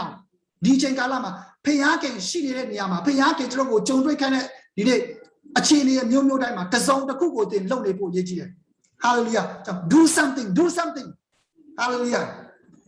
爸妈没老白没你呢，爸妈没老白没你呢，培养给这个苏当不一样的。诺斯的说是哎嘛苏当的吧，我啥就苏当的吧，培养给我讲啥不要这诺斯的说是哎嘛讲啥判的吧，讲啥的我累了的吧，培养给哎年嘛，那要比如刚给他们阿边，那要比如停下来的，爸妈们老的年年的都培养给啊，别多嘛自家不交给的，这时候那个培养那个那这时候那个老的都，做啥比如18年的经常我培养给啊，刚给他们嘎比拉阿边，那要比如自家比如啊，钱空阿几多是多耶，哈利路亚，哈利路亚，哈利路亚，这样空阿几多是多耶皮的。培养那个对对哈，爸妈东山路苗的都冇皮的，对哈担保许多都皮的，培养那个对哈担保许多都皮的，啊，这几年皮是，年的皮是，培养给对我都皮来的。Amen, Amen, Amen, Amen. 哈利路亚！人家培养给对世界不一样的 ready 西的，培养给对这种古老不一样的 ready 西的。10年嘛啥吧，10年嘛啥吧。哈利路亚！第三年你们那边的培养给那个对这种古就老样。哈利路亚，哈利路亚！培养给哎年嘛，对我都皮来的。哈利路亚！နောက်ထပ်ကောင်းကင်တမန်ကပြောလို့ဆိုရှင်ယာဖေလရေဖယ်ရေဖေလယောဟန်ခန်းကြီး9အခန်းငယ်1ကနေ4ကိုဖတ်စေချင်တယ်ယောဟန်ခန်းကြီး9အခန်းငယ်1ကနေ4ဟာလေလုယာအားလုံးလည်းစားရှိသေးလားရှိရနော်ရှိရဆိုလက်လေးကိုဖွင့်ပြစေချင်တယ်โอเคယောဟန်ခန်းကြီး9အခန်းငယ်1ကနေ4အဲ့ဒီကောင်းကင်တမန်ကဘာလို့ပေးတဲ့ကောင်းကင်တမန်လဲဆိုတော့ကျုပ်ရေးရတော့မှာဖြစ်တယ်ယောဟန်ခန်းကြီး9အခန်းငယ်1ကနေ4ကိုဖတ်ချင်တယ်ဘာရေးထားလဲဆိုရှင်ထိုနောက်မှာယူဒပွဲခံစဉ်တွင်ယေရှုသည်ဂျေရုရှလင်မြို့သို့ကြွတော်မူ၍ဂျေရုရှလင်မြို့၌多的干那嘛，黑边把它是个阿夫。别对的啦，你去到也干是，抽也干的，跟那边南上呢，别容易，抽跟那边都来，你是干去么算，过被敲到都嘛啥的，那要把摔到都面帮到的，一路下这个苗连月你家，家母个前3年刚给他妈的，也干到现在月，一个路下的，拖到一路下的那心酸问到的，明明呢摔的面都，那要干呢，跟了钱都要的。哎，刚给他们个 healing 刚给他们ဖြစ်တယ် healing လူတွေကိုကျမ်းမာခြင်းကိုပေးတဲ့ကောင်းကင်တမန်ဖြစ်တယ်ဒီညမှာမကျမ်းမာတဲ့သူဘယ်နှယောက်ရှိလဲဖခင်ကကောင်းကင်တမန်အသင်းကိုလာပြီးတော့ healing လုပ်ပေးမယ် hallelujah amen amen amen ခဏလေးကျွန်တော်တို့အတူတူကဆုတောင်းကြမှာဖြစ်တယ်မကျမ်းမာသောသူတွေကျမ်းမာခြင်းရမယ်ညဖြစ်တယ်မလွတ်မြောက်သောသူတွေလွတ်မြောက်ခြင်းရမယ်ညဖြစ်တယ် hallelujah hallelujah ဘယ်တော့မှမကျမ်းမာခြင်းအသင်းကိုအနိုင်ယူလို့မရဘူးဘယ်တော့မှစိတ်လက်ကျခြင်းအသင်းကိုလာပြီးတော့ချင်းချောက်လို့မရဘူးဒီညမှာကျွန်တော်အောင်ပွဲကိုခံမယ်ဒီညမှာကျွန်တော်အောင်မြင်ခြင်းကိုကျွန်တော်ရရှိမှာဖြစ်တယ်ကောင်းကင်တမန်အဖြစ်အာမင်အဲ့ဒီညမှာယူဒယေရုရှလင်မြို့မှာတိုးတကားနာမှာဟေဘရဲဘာသာစကားအဖြစ်ဘေတေတရအိုင်နာမှာကနပြေ9ဆောင်နဲ့ပြည့်စုံတဲ့နေရာမှာလူနာတွေအများကြီးတန်းစီနေကြတယ်ဒီညအဖြစ်ကွီးစီနေတယ်ဟာလေလုယာနော်ကျွန်တော်မရှိတဲ့မလေးရှားတွေဆိုတည်တယ်နော်ဆေးထိုးဖွင့်အတွက်တန်းစီတယ်လို့ပြောပဲအဲ့ဒီဘေတေတရအိုင်မှာလူနာတွေအများကြီးတန်းစီနေကြတယ်ဘယ်ချိန်ကိုသူကစောင့်နေကြတယ်ကောင်းကင်တမန်ရေဘေလာဆိုတဲ့ကောင်းကင်တမန်ကရုတ်တရက်ရေလာပြီးတော့လှုပ်မဲ့အချိန်ကိုစောင့်နေတ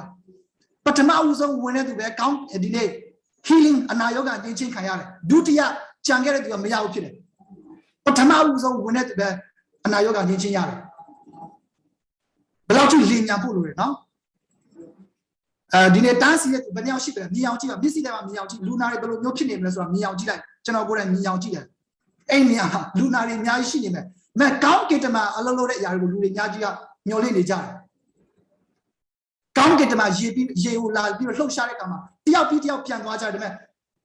ရေထဲကိုမစင်းလိုက်ရတဲ့သူတွေကဘယ်လောက်ထိဝမ်းနည်းမလဲစဉ်းစားကြည့်။အဲ့နေရာမှာလူတယောက်ရှိတယ်။38နှစ်ပတ်လုံးရေကန်နားမှာ3လုံးနေတယ်။3လုံးနေတယ်ဆိုတော့ပြောတဲ့အခါမှာဒီနေ့အဝတ်စားတွေမပါတာမဟုတ်ဘူးနော်။ငယ်တော့ကကျွန်တော်Sunday school ရေမှာတော့ဖတ်ဘူးတယ်3လုံးနေတယ်ဆိုတော့အော်ဘာမှမပါတာလားလို့ဆိုတော့အမျိုးမဟုတ်ဘူးဖြစ်တယ်3လုံးနေတယ်ဆိုတာကနော်ဟာတအနေနဲ့ပြောတာ3လုံးနေတယ်ဆိုတာကလဲလျောင်းနေတာလမ်းလျှောက်လို့မရဘူးခန္ဓာကိုယ်မကြမ်းပါတဲ့အတွက်အဲ့ညမှာနေနေတယ်38နှစ်ရှိပြီဖြစ်တယ်38နှစ်ရေကန်ကိုလှုပ်ရှားမဲ့အချိန်ဘယ်နဲ့သူစောင့်ခဲ့တာဘယ်နဲ့ရက်ရှိလဲရစ်မို့တော့နှစ်38နှစ်ဖြစ်သွားပြီအချို့သောသူတွေအသက်ထက်ပို့ပြီးတော့ကြီးနေမယ်ဒီမှာပါဝင်တဲ့သူတွေထက်ကြီးကောင်းကြီးတယ်နဲ့အဲ့မှာရှိတဲ့38နှစ်ပတ်လုံးတုံးလုံးနေတဲ့သူကိုယေရှုခရစ်တော်အားဖြင့်ကျမ်းမာခြင်းကိုပေးခဲ့တယ်။ဟာလေလုယာကြောင့်အဲ့ညမှာကောင်းကင်တမန်လည်းအလုပ်လုပ်တယ်ယေရှုခရစ်တော်လည်းလာရောက်ပြီးတော့အလုပ်လုပ်တယ်။ဟာလေလုယာဟာလေလုယာကြောင့်ကောင်းကင်တမန်အားဖြင့်လည်းကျမ်းမာခြင်းကိုလုပ်တယ်လို့ယေရှုခရစ်တော်အားဖြင့်လည်းကျမ်းမာခြင်းကိုလုပ်တဲ့ဘုရားခင်ဖြစ်တယ်။အာမင်အာမင်ဟာလေလုယာဟာလေလုယာကြောင့်ကောင်းကင်တမန်ကဒီညမှာတင့်ကိုလာရောက်ပြီးတော့ကျမ်းမာခြင်းကိုပေးနေတယ်။ ဟာလေလုယာဟာလေလုယာတင့်တဲ့တာထဲမှာဆွဲနေတဲ့ယောဂဝိညာဉ်တွေအလုံး virus ပိုးတွေအလုံးဒီညမှာအပြီးကျမ်းမာခြင်းကိုဖျားခင်ပေးနေမယ်ကောင်းကင်တမန်တွေအဖြစ်ဖခင်ရဲ့ဘုန်းတော်ဖခင်တကိုးတော်အဖြစ်ဒီညမှာအနာရောဂါညှင်းခြင်းကိုကျွန်တော်ခံစားရမယ်ဟာလေလုယာဟာလေလုယာဘယ်နှယောက်ယုံကြည်လဲအဲ့ဒီအရာကိုဟာလေလုယာဟာလေလုယာယေရှုကအဲ့ဒီညမှာ38နှစ်ပတ်လုံးနော်တုံးလုံးနေတဲ့သူကိုဘာပြောလဲဆိုရှင်ဖတ်ပြခြင်းနဲ့အခန်းငယ်9မှာနာတော်သူကလည်းတခင်ရေလောက်သောအခါရေကန်ထဲသို့ကျွန်ုပ်ကိုတွန်းထားပြီးသူမရှိပါကျွန်ုပ်သွားစဉ်တွင်အခြားသောသူသည်ကျွန်ုပ်ရှေ့မှာဝင်တက်ပါသည်ဟုရှောက်ယေရှုကလည်းထလော့ကိုယ်အရာကိုဆောင်၍လှမ်းသွားလော့မိန်တော်မူသည်ခဏချင်းတွင်ထိုသူသည်ပကတိအဖြစ်သို့ရောက်၍မိမိအရာကိုဆောင်၍လှမ်းသွား၏ဟာလေလုယာဟာလေလုယာလက်ကုပ်တီးပြီးတော့ဘုရားခင်ကိုကျွန်တော်ချီးမွမ်းရအောင်အနာရောဂါတွေကိုကျမ်းမာခြင်းကိုပေးတဲ့ဘုရားခင်ဖြစ်တယ်ကျွန်တော်ကိုယ်ပဲဘုရားခင်ကဟာလေလုယာဘယ်လိုမျိုးအနာရောဂါမဆိုကျမ်းမာခြင်းကိုပေးတဲ့ဘုရားခင်ဖြစ်တယ်38နှစ်ပတ်လုံးတုံးလုံးနေတဲ့သူကိုယေရှုခရစ်တော်ကပြောတယ်တည့်ရဲ့အရာကိုစောင့်ပြီးတော့လှမ်းသွားတော့ထိုချိန်ကာလမှာကျမ်းမာခြင်းကိုရလိမ့်မယ်ရေလှုပ်မဲ့ခြင်းကိုမစောင့်နဲ့တော့ကောင်းကင်တမန်တွေနော်လှုပ်မဲ့ခြင်းကိုမစောင့်နဲ့တော့အဲ့လိုပြောလို့ကောင်းကင်တမန်ဘယ်လိုလုပ်လို့ပြောတာမဟုတ်ဘူးကောင်းကင်တမန်လှုပ်တဲ့အရာတွေကိုစောင့်နေတာထက်ယေရှုရဲ့နော်စကားပေါ်မှာလဲဒီနေ့အနာရောဂါညှင်းချင်းကအဲ့ညမှာရှိနေတယ်ဟာလေလုယာဟာလေလုယာကြောင့်ဖခင်ကနီလာမျိုးစုံနဲ့အလုပ်လုပ်တယ်ကောင်းကင်တမန်အားဖြင့်လည်းအလုပ်လုပ်တယ်ဝိညာဉ်တော်အားဖြင့်လည်းအလုပ်လုပ်တယ်သူကိုယ်တိုင်လာရောက်ပြီးတော့ထင်ရှားပြီးတော့အလုပ်လုပ်တဲ့အရာလေးအများကြီးရှိတယ်ကြောင့်ဒီနောက်ဆုံးဒီနေ့ကောင်းကင်တမန်ပါလို့ဆိုရှင်လူတွေကိုGod heal တနည်းအားဖြင့်အင်္ဂလိပ်လိုဆိုရင် God heal ကျမ်းမာခြင်းကိုပေးတော်သူဒီ ဒီလေလူတွေကိုအနာရောဂါငြိမ်းချဖို့ပေးတဲ့ကောင်းကင်တမန်ဖြစ်တယ်ဟာလေလုယာကြောင့်တင်းရဲ့အိမ်မှာဖခင်ကကောင်းကင်တမန်အဖြစ်လာရောက်ပြီးတော့လှုပ်ခါတော့မယ်ဟာလေလုယာတင်းရဲ့တရားထဲမှာငြိမ်နေတဲ့ຢာကိုကောင်းကင်တမန်လာပြီးတော့ shake လုပ်တော့မယ်ဟာလေလုယာလှုပ်တော့မယ်အဲ့ဒီလှုပ်ခါတဲ့အခါမှာတင်းတရားမှာထူးခြားတဲ့နမိတ်ကနာတွေထူးခြားတဲ့ပြောင်းလဲခြင်းတွေကိုတင်းမြင်တွေ့ရတော့မယ်ဒီညမှာဟာလေလုယာဘယ်နှယောက်လဲဒီရှိတယ်အဲ့ဒီအတွက်အာမင်အာမင်အာမင်ဟာလေလုယာဟာလေလုယာဟာလေလုယာပြီးတော့ရှင်နောက်ဆုံး angel လုကာခန်းကြီးနှစ်လုကာခန်းကြီး22အခန်းငယ်43လုကာခန်းကြီး22အခန်းငယ်43ဟာလေလုယာလုကာခန်းကြီး22အခန်းငယ်43ကိုကျွန်တော်ဖတ်ချင်တယ်ဘာရေးထားလဲဆိုရှင်ထိုအခါကောင်းကင်တမန်သည်ရှင်ထင်ရှားလာ၍ကိုယ်တော်ကိုအားပေးရ၏ပြင်းစွာသောဝေဒနာကိုခံလျက်အထူးသဖြင့်ကြိုးစား၍ဆုတောင်းတော်မူချွေထွက်တော်မူသည်ကမြေပေါ်မှာကျသောသွေးဆက်ကဲ့သို့ဖြစ်သည်အဲ့ဒီကောင်းကင်တမန်ကလူတွေတက်တာထဲမှာလာရောက်ပြီးတော့အလုပ်လုပ်တဲ့ဖျားခင်ဖြစ်တယ်တနည်းအားဖြင့်လူတွေနဲ့အနီးကပ်လုပ်လို့တယ်ဒီကောင်းကင်တမန်ကအင်္ဂလိပ်လိုရေးဆိုရှင် angels are closest to the material world and humanity လူတွေရဲ့အဖွဲ့အစည်းတွေကြားထဲမှာလူတွေနဲ့အနီးကပ်လာရောက်ပြီးတော့အလုပ်လုပ်တဲ့ကောင်းကင်တမန်ဖြစ်တယ်အဲ့ဒီချိန်ကပါလဲယေရှုကဘေးဒီနေ့နောက်ဆုံးသောအချိန်မှာသူဂေတရှေမန်ဥယျာဉ်မှာဆုတောင်းတဲ့အချိန်မှာကောင်းကင်တမန်ကသူ့စီမှာလာရောက်ပြီးတော့ထင်ရှားတဲ့အခါမှာယေရှုဆုတောင်းလို့သူ့ရဲ့ချွေးကအသွေးအဖြစ်ပြောင်းလဲသွားတယ်အဲ့ဒီမှာကောင်းကင်တမန်ထင်ရှားထိုအခါကောင်းကင်တမန်ဒီထင်ရှားလာရင်ကိုတော်ကိုအားပေးရ၏ယေရှုလာပြီးတော့အားပေးတယ်အဲ့ဒီသူကဒီချိန်ကာလမှာတင်းနဲ့သူအမြဲတမ်း close အမြဲတမ်းအနီးကပ်ရှိတဲ့ကောင်းကင်တမန်ဖြစ်တယ်ဟာလေလုယာကြောင့်ကောင်းကင်တမန်တွေကအများကြီးရှိတယ်ကောင်းကင်တမန်တွေရဲ့အမျိုးမျိုးကျွန်တော်လေ့လာမယ်ဆိုရှင်အများကြီးရှိတယ်ဒါပေမဲ့ဒီညကျွန်တော်ပြောသွားတဲ့ကောင်းကင်တမန်တွေကကျွန်တော်ဒီနေ့တီထိုက်တဲ့အရာတွေနော်တီဖို့ရန်အတွက်လိုအပ်တဲ့အရာတွေကိုကျွန်တော်ဝင်ငှသွားတာဖြစ်တယ်နောက်ထပ်လေ့လာမယ်ဆိုရှင်အများကြီးရှိသေးတယ်အသေးစိတ်ပြောမယ်ဆိုရှင်အများကြီးရှိသေးတယ်ဒါပေမဲ့ဒီညမှာတော့ဒီအရာတွေနဲ့ပဲကျွန်တော်ပြောသွားချင်တာဖြစ်တယ်ကြောင့်ကောင်းကင်တမန်ရဲ့ထင်ရှားခြင်းကိုကျွန်တော်မျှော်လင့်ရအောင်ကောင်းကင်တမန်ရဲ့အလုပ်လုပ်ခြင်းတွေကိုကျွန်တော်ဒီညမှာမျှော်လင့်ရအောင်ဟာလေလုယာဟာလေလုယာနောက်ထပ်ကြားမိုက်ကိုကျွန်တော်ဖတ်ချင်တယ်ကပ္ပဦးကျမ်းအခန်းကြီး18အခန်းငယ်1ကနေ8ကပ္ပဦးကျမ်းအခန်းကြီး18အခန်းငယ်1ကနေစပြီးတော့ဖတ်ချင်တယ်ဟာလေလုယာဟာလေလုယာကပ္ပဦးကျမ်းအခန်းကြီး18အခန်းငယ်1ထာဝရဘုရားသည်မာယေတပိတ်တော်နာမှာအာဗြဟံအားထင်ရှားတော်မူသည့်အကြောင်းအရာမူကားနေပူသောအချိန်တွင်အာဗြဟံသည်တကားဝ၌ထိုင်လျက်မျောကြည့်၍မိမိရှိမှလူ3ယောက်ရက်နေသည်ကိုမြင်သောအခါခရီးကြော်ပြုခြင်းကတဲတကားဝမှပြေး၍မြေသို့ဥညွတ်ချ၍ချလေအကျွန်ုပ်တခင်ရှေ့တော်၌အကျွန်ုပ်ဒီမျက်နာရလေကိုတော်ကျွန်မလူရိပ်မသွားပါနဲ့ရေနှဲငယ်ကိုယူခဲ့ပါရစေခြေကိုဆေးပြီးရင်တစ်ပင်အောက်၌လျောင်းနေကြပါလော့မုတ်အနေငယ်ကိုလည်းယူခဲ့ပါမည်အမောအပန်းပြေသောအခါသွားကြပါလော့ထိုတုတ်သောကျေးဇူးတော်ကိုခံစေခြင်းကကိုတော်ကျွန်ရှိရာသို့ရောက်ပါပြီဟုဆိုထိုသူတို့ကလည်းပြောဒီအတိုင်းပြုလို့ဆိုကြ၏အာဗြဟံဒီလည်းတဲအတွင်း၌ရှိသောစာရာစီတို့အလေးအမြဝင်ပြီးလေဂျုံမုံညက်30လဲကိုအတော့ပြင်၍နေပါပေါင်မုတ်ကိုလှုပ်ပါဟုဆိုလေတဖန်နွားစုတို့ပြေး၍နုထွားကောင်းမွန်သောနွားတငယ်ကိုယူခဲ့၍လူလင်၌အတ္တဖြင့်ညံ့ညံ့ပြင်ဆင်စေ၏ထိုနောက်နို့နဲ့နို့စမ်းကို၎င်းပြင်ဆင်သောနွားတငယ်ကို၎င်းယူ၍ထိုသူတို့ရှေ့၌ထင်ရှားထက်ပြီးလေတစ်ပင်အောက်သူတို့အနားမှာရက်နေ၍သူတို့သည်စားကြ၏ပြီးတော့အခါသင်မယားစာရာသည်အဘယ်မှာရှိသည်ကိုမေးကြတယ်တဲအတွင်း၌ရှိပါသည်ပြန်ပြော၏ဟာလေလုယာဖခင်ကြီးရဲ့လူအာဗြဟံအပေါ်မှာလည်းကောင်းကင်တမန်ထင်ရှားတဲ့3ယောက်ကောင်းကင်တမန်3ယောက်အာဗြဟံရဲ့ရှိနေတဲ့တဲမှာလာပြီးတော့ထင်ရှားတဲ့ခါမှာအာဗြဟံကအဲ့နေရာမှာဘာလုပ်လဲကျွေးမွေးခြင်းကိုလုပ်တယ်အဲ့ခံခြင်းကိုလုပ်တယ် hospitality လုပ်တယ်ဟာလေလုယာကောင်းကင်တမန်တွေကိုကျွန်တော်အမှုမဲ့အမှတ်မဲ့အစေခံလို့မရအောင်ဖြစ်တယ်ဟေဘဲအခန်းကြီး73အခန်းငယ်1နဲ့2မှာရေးထားတယ်ဟေဘဲအခန်းကြီး1အခန်းငယ်ဟေဘဲအခန်းကြီး73အခန်းငယ်1ကနေ2ဟေဘဲဩဝါဒစာအခန်းကြီး73အခန်းငယ်1နဲ့2မှာရေးထားတယ်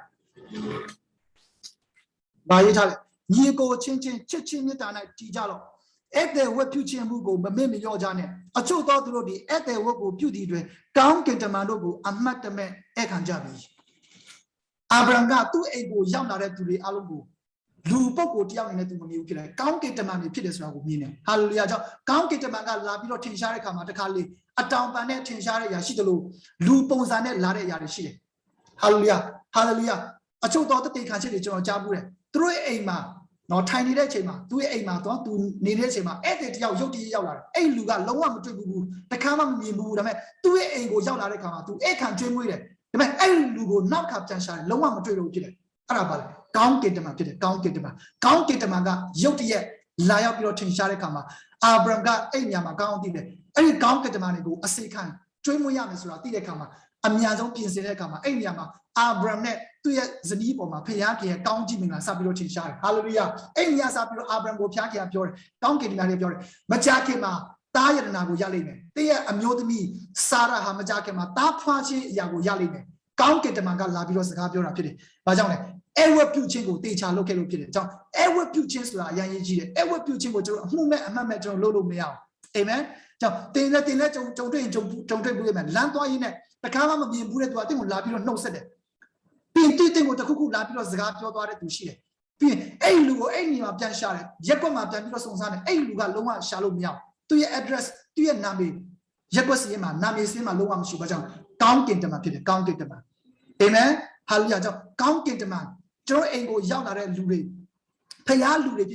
below your Lure Muso, a movement, Mamatro, Ekalumia. Through the accounts of Pinsin Puya to the town. Abraham Gatti, 2 years ago, Yana count the man, Tombago to Mapian Dimasan neighbor, Sepilon neighbor, Tino Drena, Sazia, Pinsin Bima, Tino, Tualurenia, Tuaba, Joricama, Barry, 3 less wishing. Abraham Billet, Terranashid, Sarah, Lenia will be John Munia, Tonsalego, a top you, neighbor, Palmoko, Loba, Suli, Hallelujah. Count the money, China, Palmo Pide, Benya Palmo China. Amen. Palmo China to be she as Rajon, Tiba, not the China as Rajon, Joram. Count the money as a Palmo Pide. Now, Payaki in a house of bread, house of bread. Palmo ain't Pide, Tiapi, Palmo ain't. Now, count in a yellow Shinjo Basame, Palmo Sama. Hallelujah.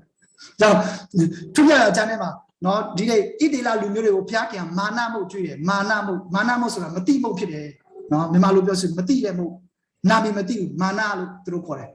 Any monia behind Jala, counting on Jala. Hallelujah. Any monia, now Mayasa, Toyasa, Tabasa, Topilo, Sulomia, Sule to the Alonga, Loma Nandaya. No, Baja, now Loba Jibiro, Sumi Kale, Nai in at old Tegelo, Nai Yiketa, Nai, a machine, Chinoga, Nangomi, Alonga Nandaya, Pia Jobida, Tiesa, Tia Column. Amen. Hallelujah. Amen. A Satan, the Patapiro, Bedoma, a young Loba Jilo County. A Satan China Gama, a Satan, the Patapiro, Alun Jusa, Alun Jusa, Gam, and the Yare. Amen. Ili, you put all Ili. Ilia Kulito to Pit, Kulito. They shall Ilia or Savas are exercise below that. Now be no battery there, no battery pat my pabu, no, ain't no man, they come, Tanko, my time, beyond the come, 2 days, come, you did a Yandurea, 2 Dana, 2 Pilot, Ilia. Tanko Martine, no later, Zecho Pilot, Janarema, Tija Matandi, Ilia. Kulito to Pit, the Dimashia to Alo Kulito to Machibane. Amen. Piyak and Mira, take your talent to be Kia. Amen. Hallelujah, hallelujah. Dinama to Sudan Belecama, lady the Kanakuri, Potolime. Amen. Jagama to Sudan Belecama, lady the Kuku, wait the Kuku Kanzani, the Kanako, young lady, Kanako Babelo, no Asari, short Sasa, a young lady, a young ignited. Any Yari Alo Dinama, Piakia, Popa Lansaya, hallelujah, hallelujah. Amen, amen, amen. I don't know, one day to be Diga Buram. I told to be painted, the man later to see it. Pay not pay the man laying it up. I'm your sheet. Every year go Dinama to Sudan women. Hallelujah, lady Kanagori, no Abinama, Beroma, Lanasa Machine Kanagori, Alo, Dinama Popa Lasa Crew, taking Pilim. Amen, amen. Hallelujah. Ililum Lobana, Ililum Lobana. Hallelujah. Samuela get to Payaki at Tango Jarekama, Peter to Pia. Samuela Paya, Tango Jarekama, 2 Jarek at the gown and change it. A young, 8 more Jarek change it. Benia, a young Pimbambino, 8 more Jarek Chema, Paya, Tango Jabino, Yotia, Peter to Shida. Machino, not to know Master on Shila. Ye, job in a palace. Samuela get out to Lune. Paya to the Jota for Yijida. Payakin does not go Piola Bisocian, Chechen, ready, Talopu and Yijida. Gansang Yata Kuku Piola Bisocian, Chechen to Lopu and Yijida. Hallelujah. Illegal later to Lubana, Samuela get to Popa, Amira active Piledu, Loyal. Amen, amen, amen. I told to be a Kanako, Majaki, my Pop, I told to be no, a year of water, the man, time like Emma, no Tanko, my time is around 8 night. I'm your shit, I'm your Nibura. No, I told to be a Pina Yampa, no, Nisia Punina, the man. tu tabiro to jira de ai ni la phit der ai loမျိုးလဲလူရှိတယ်မျက်စိဖွင့်ပြီးတော့အိတ်တက်တဲ့လူလည်းရှိတယ်မြင်ဘူးတယ်နော်အားလုံးလည်းတွေ့ဘူးလားတော့မသိဘူးနော်ဒါတေချာနားထောင်တယ်တရားဟောချက်တေချာနားထောင်နေလားမဟုတ်ဘူးသွားပြီးတော့တို့ကြည့်တာဘာမှမသိဘူးဖြစ်နေတယ်နောက်ဆုံးတစ်ချက်ရိုက်လိုက်မှ तू ကလန့်ပြီးတော့နိုးသွားဖြစ်ချင်တော့ तू ကအိတ်နေတာမျက်စိဖွင့်ပြီးတော့အိတ်နေတာအမျိုးလည်းလူတွေရှိတယ်အချို့သောသူတွေကအမျိုးထိုင်ခုံမှာထိုင်လိုက်ပြီးစပွဲမှာနော်နေလိုက်ပြီးဆိုတာချက်ချင်းအိတ်တာနော်ဖရားဘုံတော်ဘုံတော်ကြောင့်တော့မဖြစ်တော့ဘူးနော်ဖရားခင်ဘုံတော်စင်တက်ပြီးတော့အရန်လေးလုံးအိတ်သွားတာမဖြစ်နိုင်ဘူးဖြစ်တယ်ဒါတော့နတ်ဆိုးဖြစ်တယ်နတ်ဆိုးအဲ့ဒီຢာကိုကျွန်တော်မောင်းထုတ်ဖို့လိုတယ်အာမင်ဒီညမှာအဲ့ဒီຢာတွေကနေလွတ်မြောက်ခြင်းကိုဖျားခင်ပေးလိမ့်မယ်ဟာလေလုယာဟာလေလုယာဟာလေလုယာကြောင့်အာဗြဟံကသူ့ရဲ့အိမ်ကိုရောက်လာတဲ့ဒီနေ့ဧည့်သည်ဖြစ်တဲ့ကောင်းကင်တမန်၃ပါးကိုအမှုမဲ့အမှတ်မဲ့အဲ့မခံဘဲနဲ့အကောင်းဆုံးပြင်ဆင်ပေးတယ်အကောင်းဆုံးသောပေါင်မုတ်ကိုဖုတ်ပြီးတော့ကျွေးမွေးပေးတယ်ဟာလေလုယာဒီညမှာဘုရားခင်တစ်ကိုပေါင်မုတ်တွေကျွေးတော့မယ်ဟာလေလုယာပေါင်မုတ်ဘုရားခင်အိမ်တော်မှာ house of bread အခြားအစားအစာမရှိဘူးဘုရားခင်အိမ်တော်မှာတင်အရန်ကြိုက်တဲ့ hot pot တွေမရှိဘူးဘုရားခင်အိမ်တော်မှာတင်အရန်ကြိုက်တဲ့ spaghetti တွေမရှိဘူးဘုရားခင်ကနော်ဘုရားခင်အိမ်တော်မှာတင်ရမ်းကြိုက်တဲ့ BBQ တွေတင်စားရမှာဘူးဘုရားခင်ရဲ့ပေါင်မုတ်အိမ်တော်မှာပေါင်မုတ်ဟာလေလုယာအဲ့ဒီပေါင်မုတ်ကတင့်ဘဝအတွက်အကောင်းဆုံးဖြစ်တယ်ဟာလေလုယာဟာလေလုယာအာမင်ဒါကြောင့်ကောင်းကင်နိုင်ငံရောက်တဲ့အချိန်မှာကျွန်တော်အစားတော့မစားဘူးလားအချို့သောသူတွေကသိတယ်လေကောင်းကင်နိုင်ငံရဲ့အစားစားမလို့ဘူးလေမဟုတ်ဘူးကောင်းကင်နိုင်ငံမှာအစားစားရမယ်အစားတော့ရှိတယ်အာမင်အစားတော့ကြိုက်တဲ့သူတွေမစိုးရိမ်ပါနဲ့ကောင်းကင်နိုင်ငံမှာလည်းစားရမယ်အာမင်ဟာလေလုယာဟာလေလုယာအေးပဲဒါမှကျွန်တော်စားမယ်အခုလောကမှာရှိတဲ့အစားအသောက်တွေနဲ့မတူဘူးဖြစ်တယ်ထူးခြားတဲ့အရာကိုကျွန်တော်စားမယ်ဖခင်ခင်ပြင်ဆင်ပေးထားတဲ့အကောင်းဆုံးသောဒီနေ့ပေါင်မုတ်တွေကိုကျွန်တော်စားရမယ်အကောင်းဆုံးသောဟင်းလျာတွေကိုကျွန်တော်စားရမယ်အာမင်အာမင်ကြောင့်ဒီညမှာကျွန်တော်တို့ကဆုတောင်းရအောင်ကောင်းကင်တမန်ရဲ့ angelic visitation တွေကျွန်တော်ခန်းထဲမှာရောက်လာတယ်အခုပင်ဆုတောင်းနေနေတဲ့တင်းအိမ်ထဲမှာမြင်ရတော့ယူပိုင်တွေမြင်ရတော့မယ်အချို့သောသူတွေယူပိုင်ပျောက်ဆုံးနေတယ်ဖခင်ခင်တင်းကိုယူပိုင်အသက်တွေကောင်းကင်တမန်အပြစ်လာပြီးတော့ချပြတော့မယ်အချို့သောသူတွေအိမ်မက်တွေပျောက်ဆုံးနေပြီဒီ COVID-19 ကြောင့်အချို့သောသူတွေအိမ်မက်တွေကမဖြစ်နိုင်ဘူးလို့ထင်နေတဲ့အရာတွေရှိတယ်ဖခင်ခင်ကောင်းကင်တမန်လာရောက်ပြီးတော့တင်းရဲ့အိမ်မက်တွေကိုပြန်ပြီးတော့အသက်ပြန်ပြီးတော့ပြုပြင်ပေးတော့မယ်ဟာလေလုယာဟာလေလုယာဘယ်နှယောက်ယုံကြည်တယ်အဲ့ဒီအရာကိုဘယ်နှယောက်ဆံငတ်လဲဘယ်နှယောက်ဆံငတ်လဲဟာလေလုယာရှိတဲ့နေရာကနေကျွန်တော်လက်မြောက်ပြီးတော့ဘုရားကိုကျွန်တော်ဆံငတ်ရအောင်ဖခင်ခင်မြင့်မောက်တော်ကိုကျွန်တော်ကြိုးဆိုရအောင်ကောင်းကင်တမန်ကိုကျွန်တော်ကြိုးဆိုရအောင်ဖခင်ခင်ကောင်းကင်တမန်ကိုကျွန်တော်မြင်ရအောင်ဟာလေလုယာမျက်စိမဲ့ပြီးတော့ကျွန်တော်တက်တာကိုဆက်ကြရအောင်ကောင်းကင်တမန်ကိုသင်မြင်ရလိမ့်မယ်အချို့သောသူတွေကောင်းကင်တမန်ကိုမျက်စိနဲ့မြင်ရလိမ့်မယ်